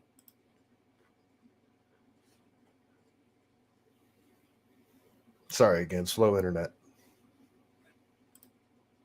No arrests have been made. Let it play again here.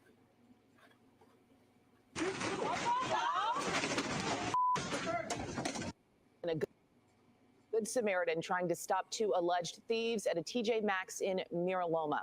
Dramatic video captured by a customer showing the takedown at the location on Limonite Avenue. At least two women wearing black hoodies seen trying to walk out with arms full of purses.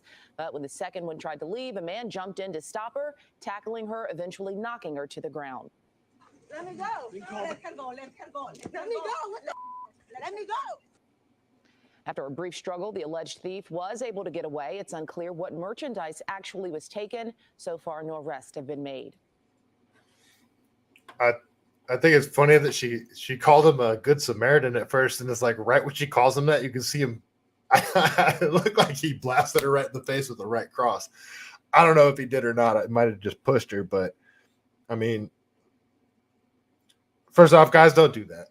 It ain't worth it at all.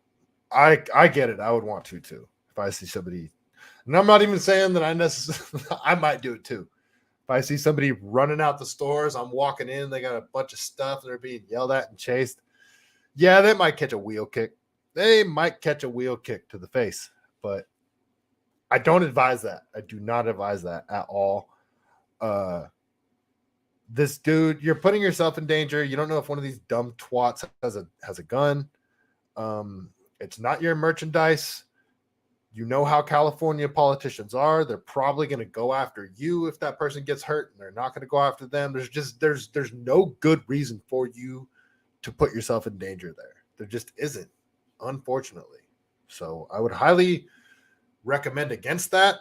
At the same time, I 100% understand the sentiment, and this is going to continue happening until California starts enforcing the laws that it has on the books, and they reverse this theft thing. Why?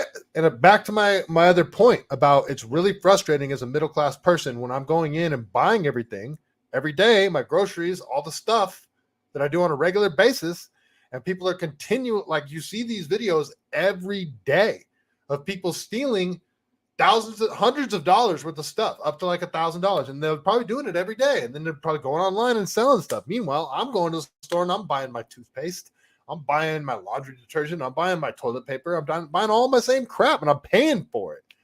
And well, what do these stores do to recoup the money that they lost? Well, the price of my stuff's going up. And it gets to a point where it's like, why am I not stealing? Why am I not going to the store and just filling up a cart and walking out? Like, why? If you can't beat them, join them. That really is how I feel. Like, everything is insane, out of control here, and I'm barely getting by. I'm not even getting by. Every month I fall a little bit farther behind. And what do they expect people to do? You know, you're going to get the vigilante justice because, you know, people are going to take the law into their own hands and they're going to start sticking up for themselves. But then you're also going to get people that are just fed up and pissed off. They're like, you know what? I'm done. I'm done. I'm not paying for shit anymore. I'm going to go in the store. I'm going to grab whatever I want up to $1,000 and I'm going to walk out. You guys can suck it. Like, why am I not? And there's still masks, like still idiots around here in California wearing masks. It's like, I mean, I'm 6'6" and skinny, and you can identify my cars from a mile away. So it's really not a good idea for me to go steal, but you guys get my point. Like, it gets really frustrating when I'm barely scraping by, and then all around me, people are like, it feels like California is doing everything they can to personally destroy me. And at the same time, they're doing everything possible to incentivize the worst possible behavior that California has to offer. And then they're rewarding that behavior. And they're just like throwing it in your face every day. And I could hear you guys. I could hear you guys through the internet yelling at me, leave California, leave California. I can hear you. I get it. No, I'm not. I'm like Jon Snow when he pulls out the sword, he's got to fight all the, who was he fighting then? That was that was the Battle of the Bastards. Yeah, I'm like Jon Snow in the Battle of the Bastards, okay? I'm going to fight them all until they beat me. I'll leave when they beat me, okay? So maybe that's why I'm not leaving, because it means I lost. And you guys, this is coming to a city near you. All this stuff's coming to you as well. There's no running from this. Stop leaving California. Stay and fight with me. Like, it feels like the tide is turning. I mean, look at this old man. He just served up a knuckle sandwich at TJ Maxx. All right, enough of that one. Enough of that one. Vigilante justice. It's a wonderful thing sometimes. Other times it's not. Ask Binko Broswick, whatever their freaking name is. So yeah, meanwhile, all this horrible stuff that's going on in California, everything I've just been talking to you about for basically the last hour, while all that stuff is going on, and I actually want to show this to you because he's such a turd. He's just such a turd. And I cannot express how turdly he is. He's such a turdly fellow. And his horrible greased back hair, and all you 60-year-old liberal white women find so attractive. Freaking Gavin. Can't stand this bastard. So what's old Gav doing while all this horrible stuff's going on in California?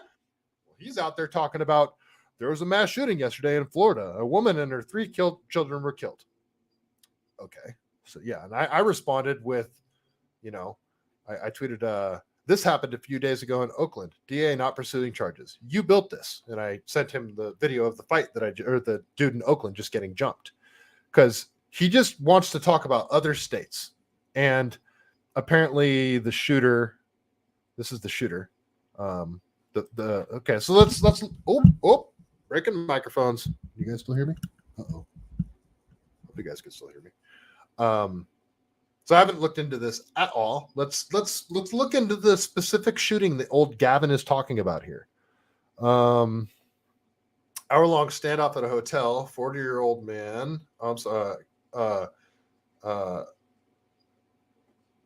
Police in Central Florida shot a man suspected of killing 40-year-old woman and her 3 children. I'm not going to say his name. I'm sorry. I didn't mean to show his picture. I freaking did, and I didn't even think about it because I'm an idiot. Okay. I don't know what gun he had. I don't know if he was supposed to have it, but that's usually what I try to get into, but I don't want to show his picture anymore. So like, I don't even know what Gavin would suggest. So, but this is actually a good segue to why I brought out, so what does Gavin want for the rest of America with your firearms? So you non-Californians, and I've been talking about this like almost every episode, and I finally brought it out to show you guys. And I don't even care if YouTube wants to give me a strike. I don't know their policy. I don't know YouTube's policy on firearms, but let's just say I'm just going to say this is an airsoft pistol. So this, so you guys can see it's not chambered. There's no magazine. It's empty. Okay. Guys, this is a Smith & Wesson M&P 15. This is the same. This is also known as the Kyle Rittenhouse gun, but it's pretty bare bones. Flip up iron sights with a red dot, and if you notice, it's got this big stupid fin on the back here, so you can't get your thumb around it. That's what it's for. So the thing is, I have big hands, and it doesn't really mess me up that much. I would still much rather have a pistol grip. But if I were to take a Dremel and cut this off right here, immediate felon. Going to the penitentiary immediately if I do that. Okay. Also, this stock is fixed in place. Can't adjust it. And the magazines for this gun can only have 10 rounds in it. So you can't have it almost looks like it doesn't even have a magazine when it's in it. It only comes to like right here. So yeah, that's it. And this is the gun that everybody's so scared and afraid of, because this is the gun that looks so much scarier than this gun. It looks so much scarier. And again, empty. It's empty, guys. Okay. No round in the chamber. This is empty. Being safe, I'll even leave the breech open for you guys. This is my new hunting rifle. And it's chambered in 30-06. Everybody says that gun is much more dangerous because you pull the trigger, you got to do that, another round, right? And it's got like a little 2-round magazine in it, so this thing holds like 3 rounds, right? The thing is, with this gun,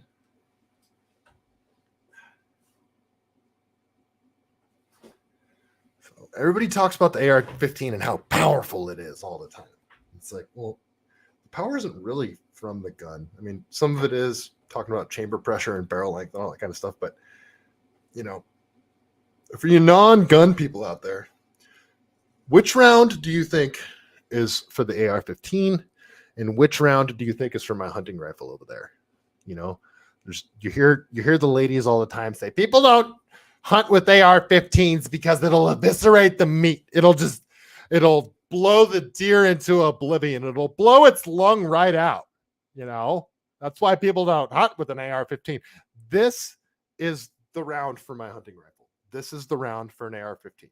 This is a 5.56. They can also fire 2.23 in that.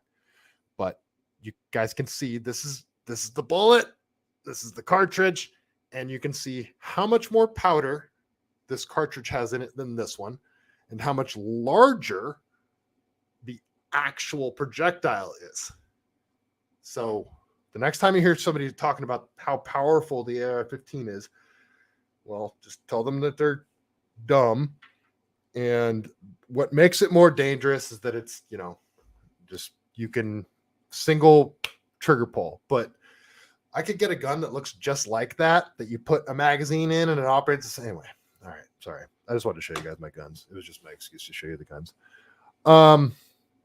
Okay, so yeah, that's Gavin Newsom's out there talking shit about all the other states because he freaking all this other stuff's going on in California, and he's out there attacking all the other governors for some reason right now. And I have a theory that he's actually like campaigning for Joe Biden. Like he's gonna like surrogate campaign for Joe Biden somehow. Anyway, I won't get into that. Okay, let's go over to. Let's talk about First Republic Bank. Yeah, let's talk about that a little bit. I don't know if I need to share the screen with you on these ones. Yeah, I might as well. So let's go over to Mario Narwhals on Twitter. Let's see. That's not his real name. It's like Narfall or something like that. But I like calling him Mario Narwhals.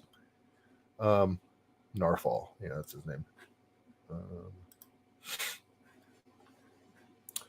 So breaking, First Republic Bank is seized and sold to JP Morgan. This happened a few days ago. The FDIC avoided another banking crisis by seizing by seizing First Republic and selling it to JP Morgan, including all 103.9 billion in deposits and 229.1 billion in assets. How many uninsured deposits? First Republic represents the second largest bank failure in U.S., losing 100 billion in deposits 2 months ago after the fall of Silicon Valley Bank. 3 of the 4 largest ever bank failures have now taken place in the last 8 weeks. First Republic, Silicon Valley Bank, and Signature Bank. We also saw the spectacular fall of Credit Suisse in March, bailed out by Swiss National Bank and acquired by UBS. Most analytics don't expect First Republic to cause a domino effect like we saw in 2008. Liars. I don't understand how they can come to such a conclusion when we know the banking is a low confidence fame. Remember, in the US, we have a fractional reserve system, meaning banks only need to hold 10% of the funds customers deposit. So a relatively small panic can cause a bank run, blah, blah, blah. Yeah, okay. So we saw this coming. I talked about this last show a little bit. Well, it actually happened. So the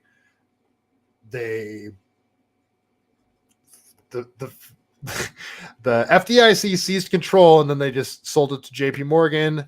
But you're going to see why there's a big problem with that, because JP Morgan already owns too much of basically the economy, right? The monies. They own too much of the monies. Yeah, we're going to see that in a minute. And they also just gave First Republic Bank $30 million. Not JP Morgan, but all the guys. JP Morgan gave them quite a bit. 30 billion, I'm sorry. Okay. On to the next right quick.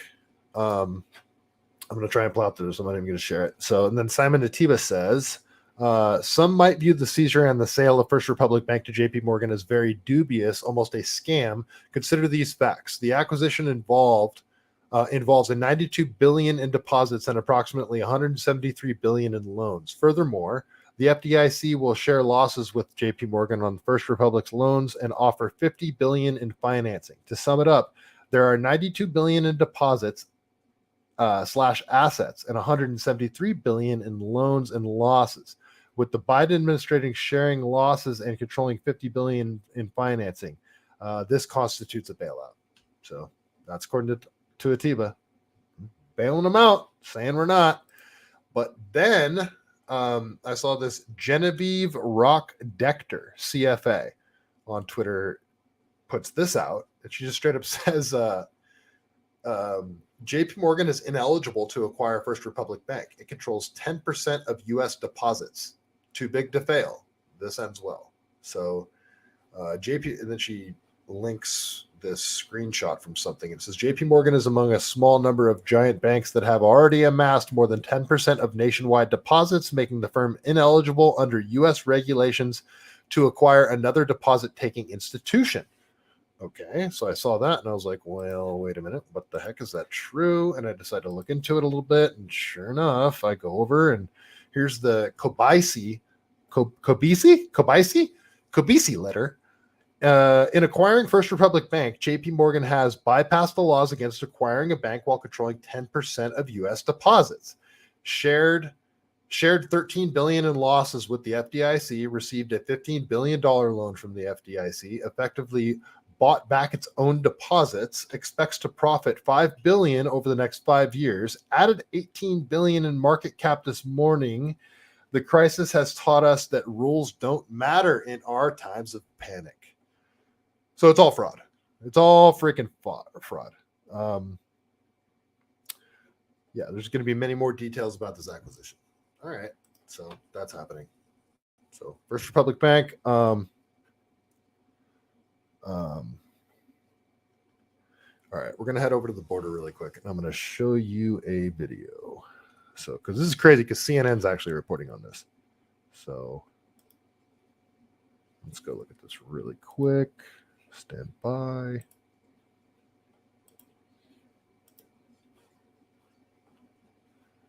And here it is. So yeah, let's go over to good old El Paso.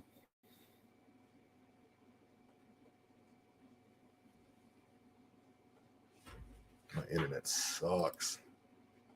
Active scene right now. Paramedics just arrived, and as you can see over here. All right, watch this really quick. It's an active scene, as my cameraman Alan Gillum can show. It's a scene for you right here, because it's an active scene right now. Paramedics just arrived, and as you can see over here, we're going to be careful because the street's been blocked off. There's a large crowd of migrants gathering over there that just called for paramedics because one of the migrants apparently suffered a medical episode after sleeping here overnight. Anna, this is pretty incredible. I've been here several months ago, but the number of migrants that are here significantly higher. It's not just this block. It extends for blocks and blocks. And again, this is an active scene, as my cameraman Alan Gillum can show. Let's walk over here and show just how many migrants extend on this end of the block. They slept here overnight, and local officials say that they are just overwhelmed. Again, the mayor declaring a state of emergency here.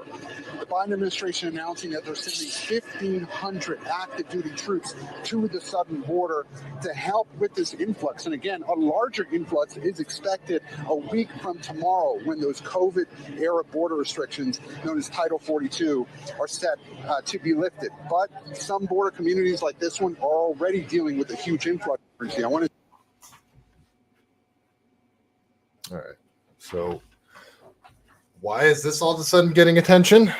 Well, you heard him say it, because Biden decided to send, 1,500 troops to the border, National Guard troops. It's like, okay, what are you throwing at the problem, and what are they doing there?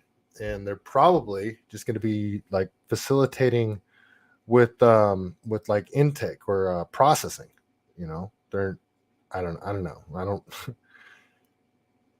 I don't see them closing the whole.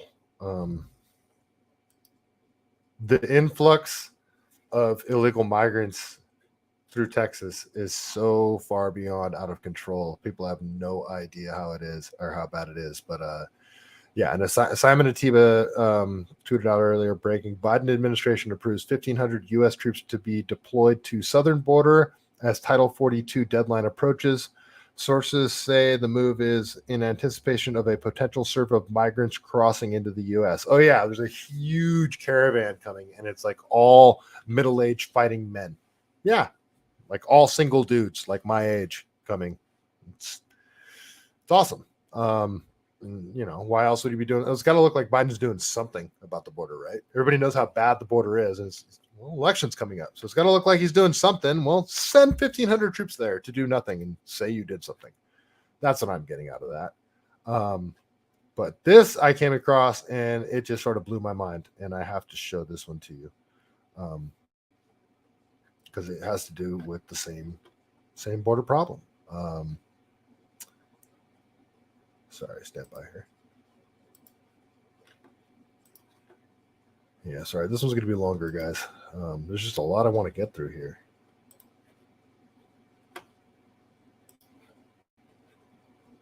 I won't show you this whole video, but this is pretty crazy. This is an investigation this guy did in Chicago.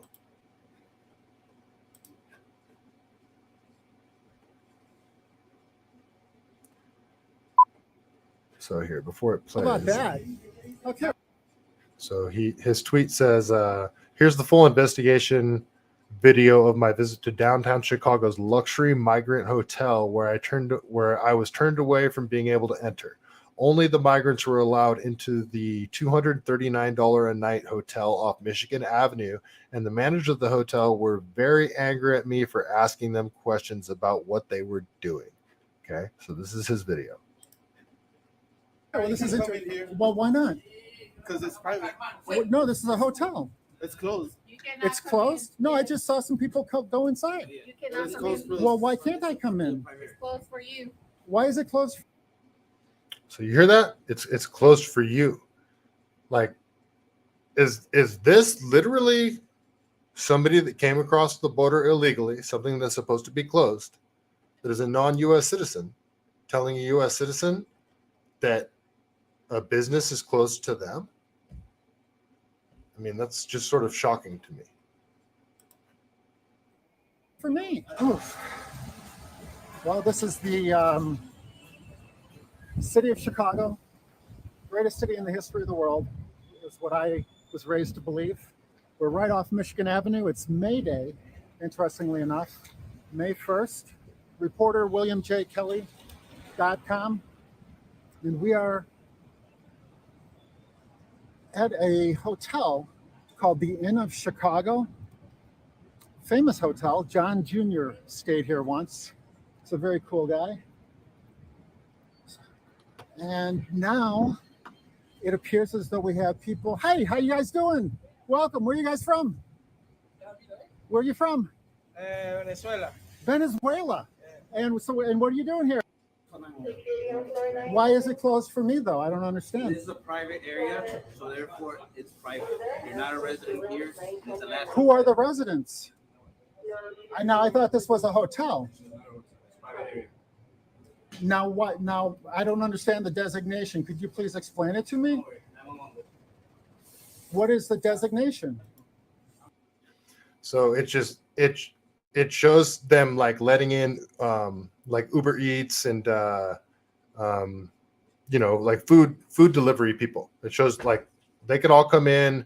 It shows people that don't speak Spanish. Don't speak English. I got no beef with the people going in and out of there. They're all being pretty nice to him, but you could see. Reporter WilliamJKelly. Why I'm not allowed to go inside the hotel. Welcome. Where are you from? I'm doing a delivery. Oh, so where are you from? I'm from Chicago. Oh, great. So what is going on here? Do you know? No, I don't know. So who are you making a delivery for? This gentleman wants. Okay. Thank you. Huh. What can I say? So how many hotels are they doing this with? And it's like, this sort of breaks my brain. It's almost like it's been turned into a consulate, like that is no longer American soil. It's just, I don't know. This video blew my mind. I just wanted to show you little pieces of it. So yeah, that's that one. And that has to do, obviously. So this, remember, Greg Abbott sent a bunch of illegal migrants to New York and to Chicago. To remember Lori Lightfoot and Hochul were all pissed off about it, but that's what he was doing because, well, anyway. So this is how they decided to address that problem. They put them up in crazy ass hotels, and like this is all probably coming at the taxpayer expense. Like I don't know who's paying for the food delivery, and like man, this is just, you know. Meanwhile, I'm over here trying to get a job, and I can't because I'm blacklisted because of my views. So I don't know. This just sort of blew my mind. Yeah, I'll end that one. So okay. I'll try to plow through this other stuff as fast as I can, guys.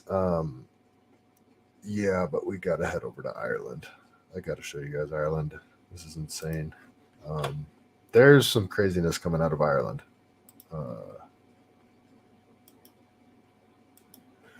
This law that they just passed seems absolutely insane. I think it's this one.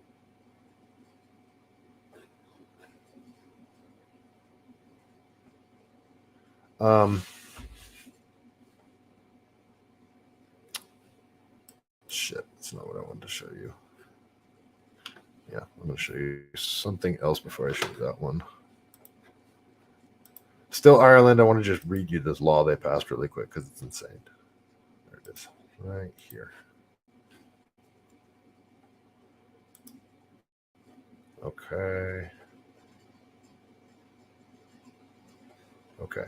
So the tweet is, Ireland, my country, has passed a law making it illegal for us to possess hateful materials in quotes, which is loosely defined on our devices. We will be presumed guilty until proven innocent. Our governments may try to shut down the internet very soon. Please stay with us.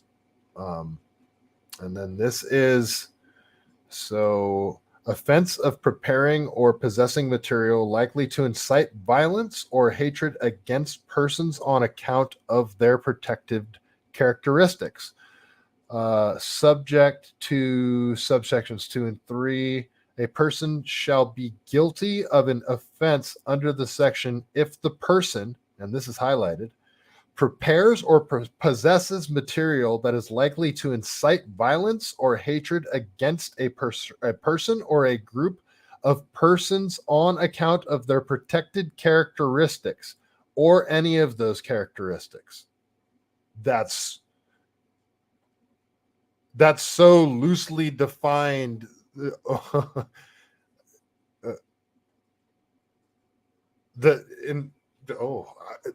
I'm like speechless, just the verbiage that they use, just how you will be found guilty. Like you have to prove that you're not guilty. And they define what the hateful content is. This is okay. This is Ireland. And James Lindsay got a hold of this and he wanted to put in his 2 cents about it. And he did. And then the only reason I'm sharing this is because Twitter has their community notes now. And their community notes usually like disprove or add context to something that somebody is saying. And here it only helps his point. It's almost like the community notes were put there to prove his point. And it just says Ireland has fallen. And that's what James Lindsay said when he quote tweeted Pat Webb, breaking Ireland has passed a law making it illegal for their citizens to view or share any non-mainstream media content. And then the community notes added were interesting. Readers added context they thought people might want to know. The Irish hate speech law, in quotes, criminalizes possession and dissemination of material likely to incite violence or hatred based on protected characteristics like race and gender. If non-mainstream media content falls under this category, it could be subject to the laws and provisions. So it's funny because it's like that almost makes it worse. Like, because then they're clarifying what he's saying by that. So yeah, Ireland's really doing this. Like that's full on 1984, over the top, authoritarian. You can't think that laws. It's freaking madness. It is absolute freaking madness. Then we'll go back to that video I was trying to show you in the beginning here. I'm going to go as fast as I can, guys.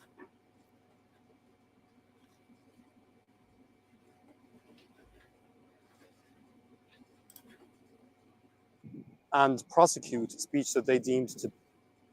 We've seen very recently the passage of a hate speech bill in the Irish Parliament, which would enable the government to monitor speech and prosecute speech that they deemed to be hateful, even before that speech was uttered or published. So the wording of the bill suggests that speech that is even on your computer that could be deemed hateful would be prosecutable. This is an extraordinary intrusion into the private sphere and represents probably the most serious threat to freedom of speech in Ireland since the foundation of the state in 1922. We've seen very recently the passage of. All right, so imagine you're an Irish citizen in the middle of the night, you get a knock on your door, and all of a sudden the police come barging in and say they got a search warrant for your computer. They open it up and they find a meme on there with, you guys remember Vera DeMilo? Vera DeMilo from In Living Color, Jim Carrey's transgender bodybuilding character. I'm gonna pump you up, Vera DeMilo. You guys remember? Well, yeah. So they, police breaks in the middle of the night, knock down your door. They got a warrant. They handcuffed you, throw you on the couch and stuff. They open up your computer and they find a meme of Vera DeMilo, and they say, look at this. The meme says, look at this picture of Leah Thomas. Like, that's all it says. That would be considered hate speech towards a protected group, and they could take you off to jail. Apparently, I don't know. Like, that's what's happening in Ireland. Freaking madness. So I just wanted to tell you about that.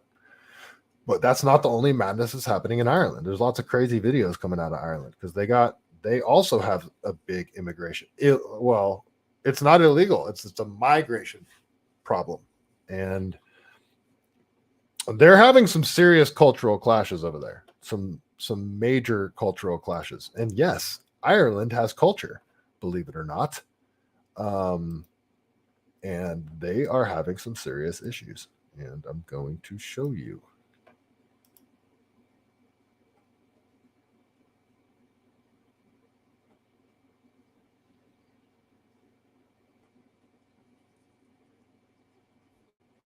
Sorry, stand by here. Yeah, okay.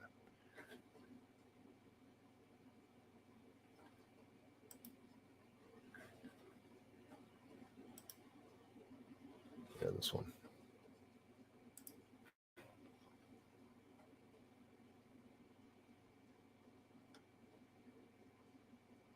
You've seen videos like this. It's kind of crazy. Fuck, come back. He's out, smoke, come back, bitch. Come back. Fuck, come back.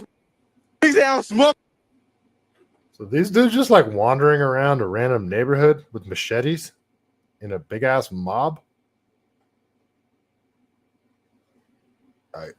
So there's videos like that. And then like this next one as well. This one's kind of crazy.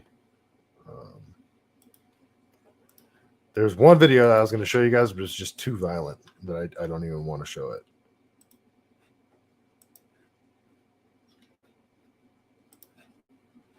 This one's violent enough.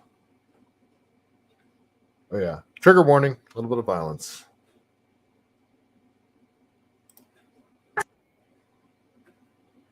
What are you gonna do? What? Let's go. You said you were gonna fucking do it. Stupid. I will say, this kid does appear to push him first in that situation, which if you're surrounded, it's usually not a good idea to engage the fight unless you're trying to create some space so you can run away.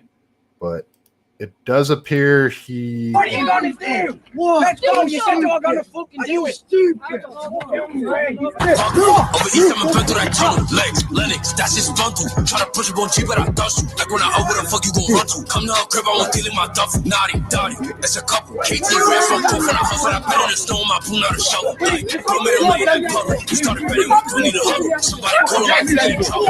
From the back to the like, I got in from the cuddle.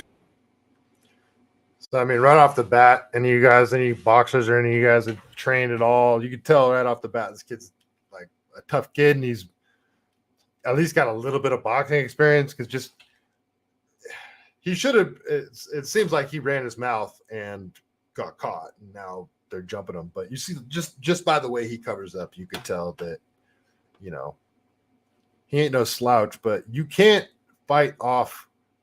I mean, even two dudes is super hard to fight off, even if you're a way better fighter than both those guys. Like, you can't fight this many guys. Movies don't, it's not real. Like, you're going to lose if you try to fight, especially this many guys. Niggas wasn't off solid on that block. How would that be? I'm trying to flop. Bet y'all open that should be dropped. Run down, playing out the lot. Cheapest, my niggas shaking the spot. What happened to Nadia? You eat with the dot. What are you gonna do? So there's a lot of these videos coming out of Ireland. There's another one with like a white guy straight up gets in a machete fight with one of these guys. They're seriously sword fighting with machetes. That's the one I didn't show you because the white guy gets jacked up, like jacked up. But yeah, like Ireland's got a serious cultural problem right now. Like they're going to have like machete fights in the middle of the street. It seems to be getting worse all the time. But yeah. I saw that floating around. Just wanted to share that with you guys because Ireland is out of hand and they passed that law. So I just thought you should know about Ireland's super draconian laws. Meanwhile, they're letting people in to try to hack up civilians. I don't know what country they're coming over from, but I mean, what is this, Somalia? Like, those dudes had machetes. They looked like they wanted to use them.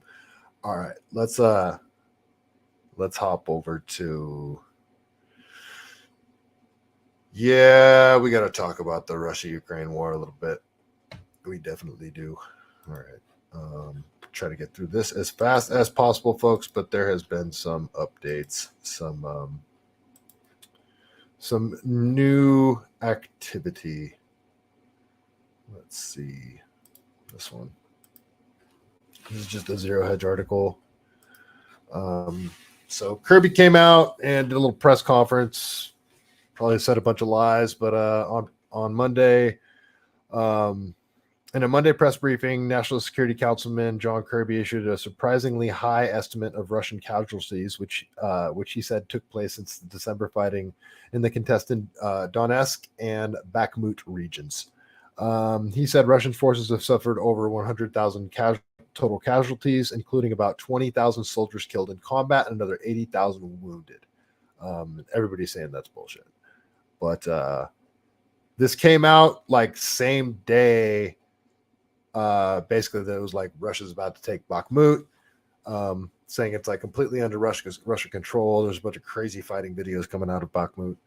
And then they're trying to say that it's not like a very important strategic position is kind of the way they're trying to spin that one. So again, I'm just trying to run through these really quick, but yeah, Russia's about to take Bakhmut, but next day or 2 days after that, this happens. And a lot of people are saying, well, I mean, it seems like this to me too. But apparently there was an attack on the Kremlin last night, and I don't know. It's just kind of, if you want to escalate the war, I mean, an attack on the Kremlin would be a pretty good way to do that. But the Kremlin claims that Russia says 2 Ukrainian drones attacked the Kremlin overnight. Drones downed with no victims or material damage to the Kremlin. Moscow says it was a terrorist attack and an attempt on Putin's life. Russia says it reserves the right to respond when and how it sees fit. And this is the video you guys can see. I'm not even going to play the audio, but I mean, I don't know. It doesn't look like much. So yeah, just little drones coming in and they explode like over the top of the Kremlin. I mean, that looks like a giant nothing burger to me. But Russia's trying to claim that this is a drone attack and an attempt on Putin's life.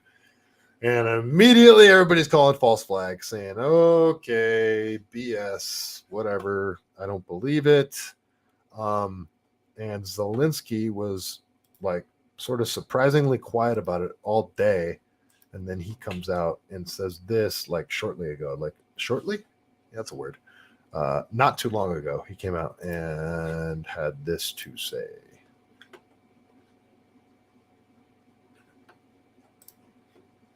Putin or Moscow, we fight on our territory. We are defending our villages and cities. We don't have, enough weapon for this. That's why we don't use it anywhere. For us, that is the deficit. We can't spend it. And we didn't attack Putin. We leave it to tribunal. We don't attack. Okay. So, like the only reason I'm really showing this is because he's denying the attack. But why does he have to say we're not doing it because we're low on ammo? Like, couldn't you have just denied it? Just doesn't seem like the best strategy to say, no, we didn't do it because we're low on ammo. And it doesn't, like, I actually believe this. I don't think Ukraine did it. It does seem like a false flag to me, but I don't know. That's happening. Ukraine denies it, but then they said that they didn't do it because they're low on ammo. And it's like, okay, shut up. Stop talking. Just say we didn't do it. Like, what? I don't know. It just seems funny. I don't know why he said that. Okay, cool. Done with Ukraine. Done with Ukraine. Done with Russia. We're almost through this, guys. Yep, we are almost through this. I just wanted to show you this video coming out of Paris because this is quietly still happening. I mean, I was showing you videos coming out of Paris like 2 or 3 weeks ago with the BlackRock stuff. Them going into the BlackRock building, taking it over with like a bunch of road flares and singing songs and crap. And media is super quiet on it. And this I saw come out of France. And man, I don't know why we aren't hearing more about this. Look at how wild these protests are.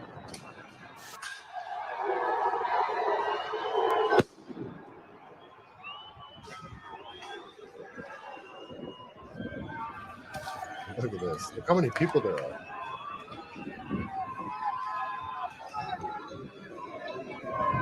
I hate it when people record videos.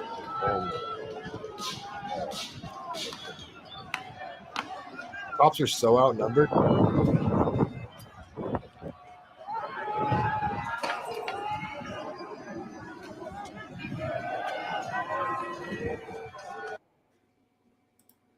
But Kim.com.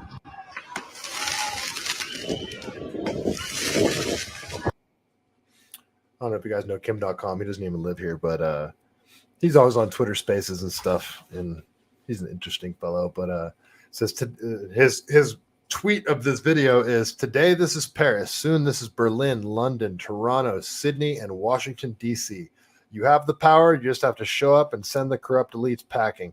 Take your countries back from the transnational deep state mafia and their media scum. So that it's quietly happening over there in France. That was Paris. And you're not hearing people talk about it, but Paris is fed up. I should have looked into what Macron is saying about this because, yeah, this is very, very quiet. You're not hearing a lot about it. So that's That's interesting too. And I'm still not hearing a lot about the fact that you no longer need to be a U.S. citizen to be a cop in San Francisco or California for that matter. Like, I can't believe nobody is reporting on that. You no longer need to be a United States citizen to be an officer in San Francisco, and nobody's talking about it. I can't believe Tim Pool's not talking about it. Matt Christensen's not talking about it. Jimmy Dore's not talking about it. Nobody's talking about it. It's a huge deal to me.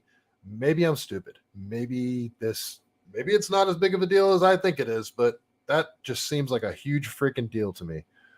All right, we're gonna end on a happy note because this is just funny.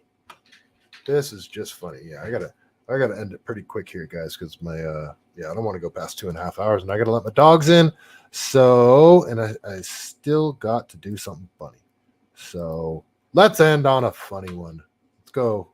Let's take a little trip back in time here.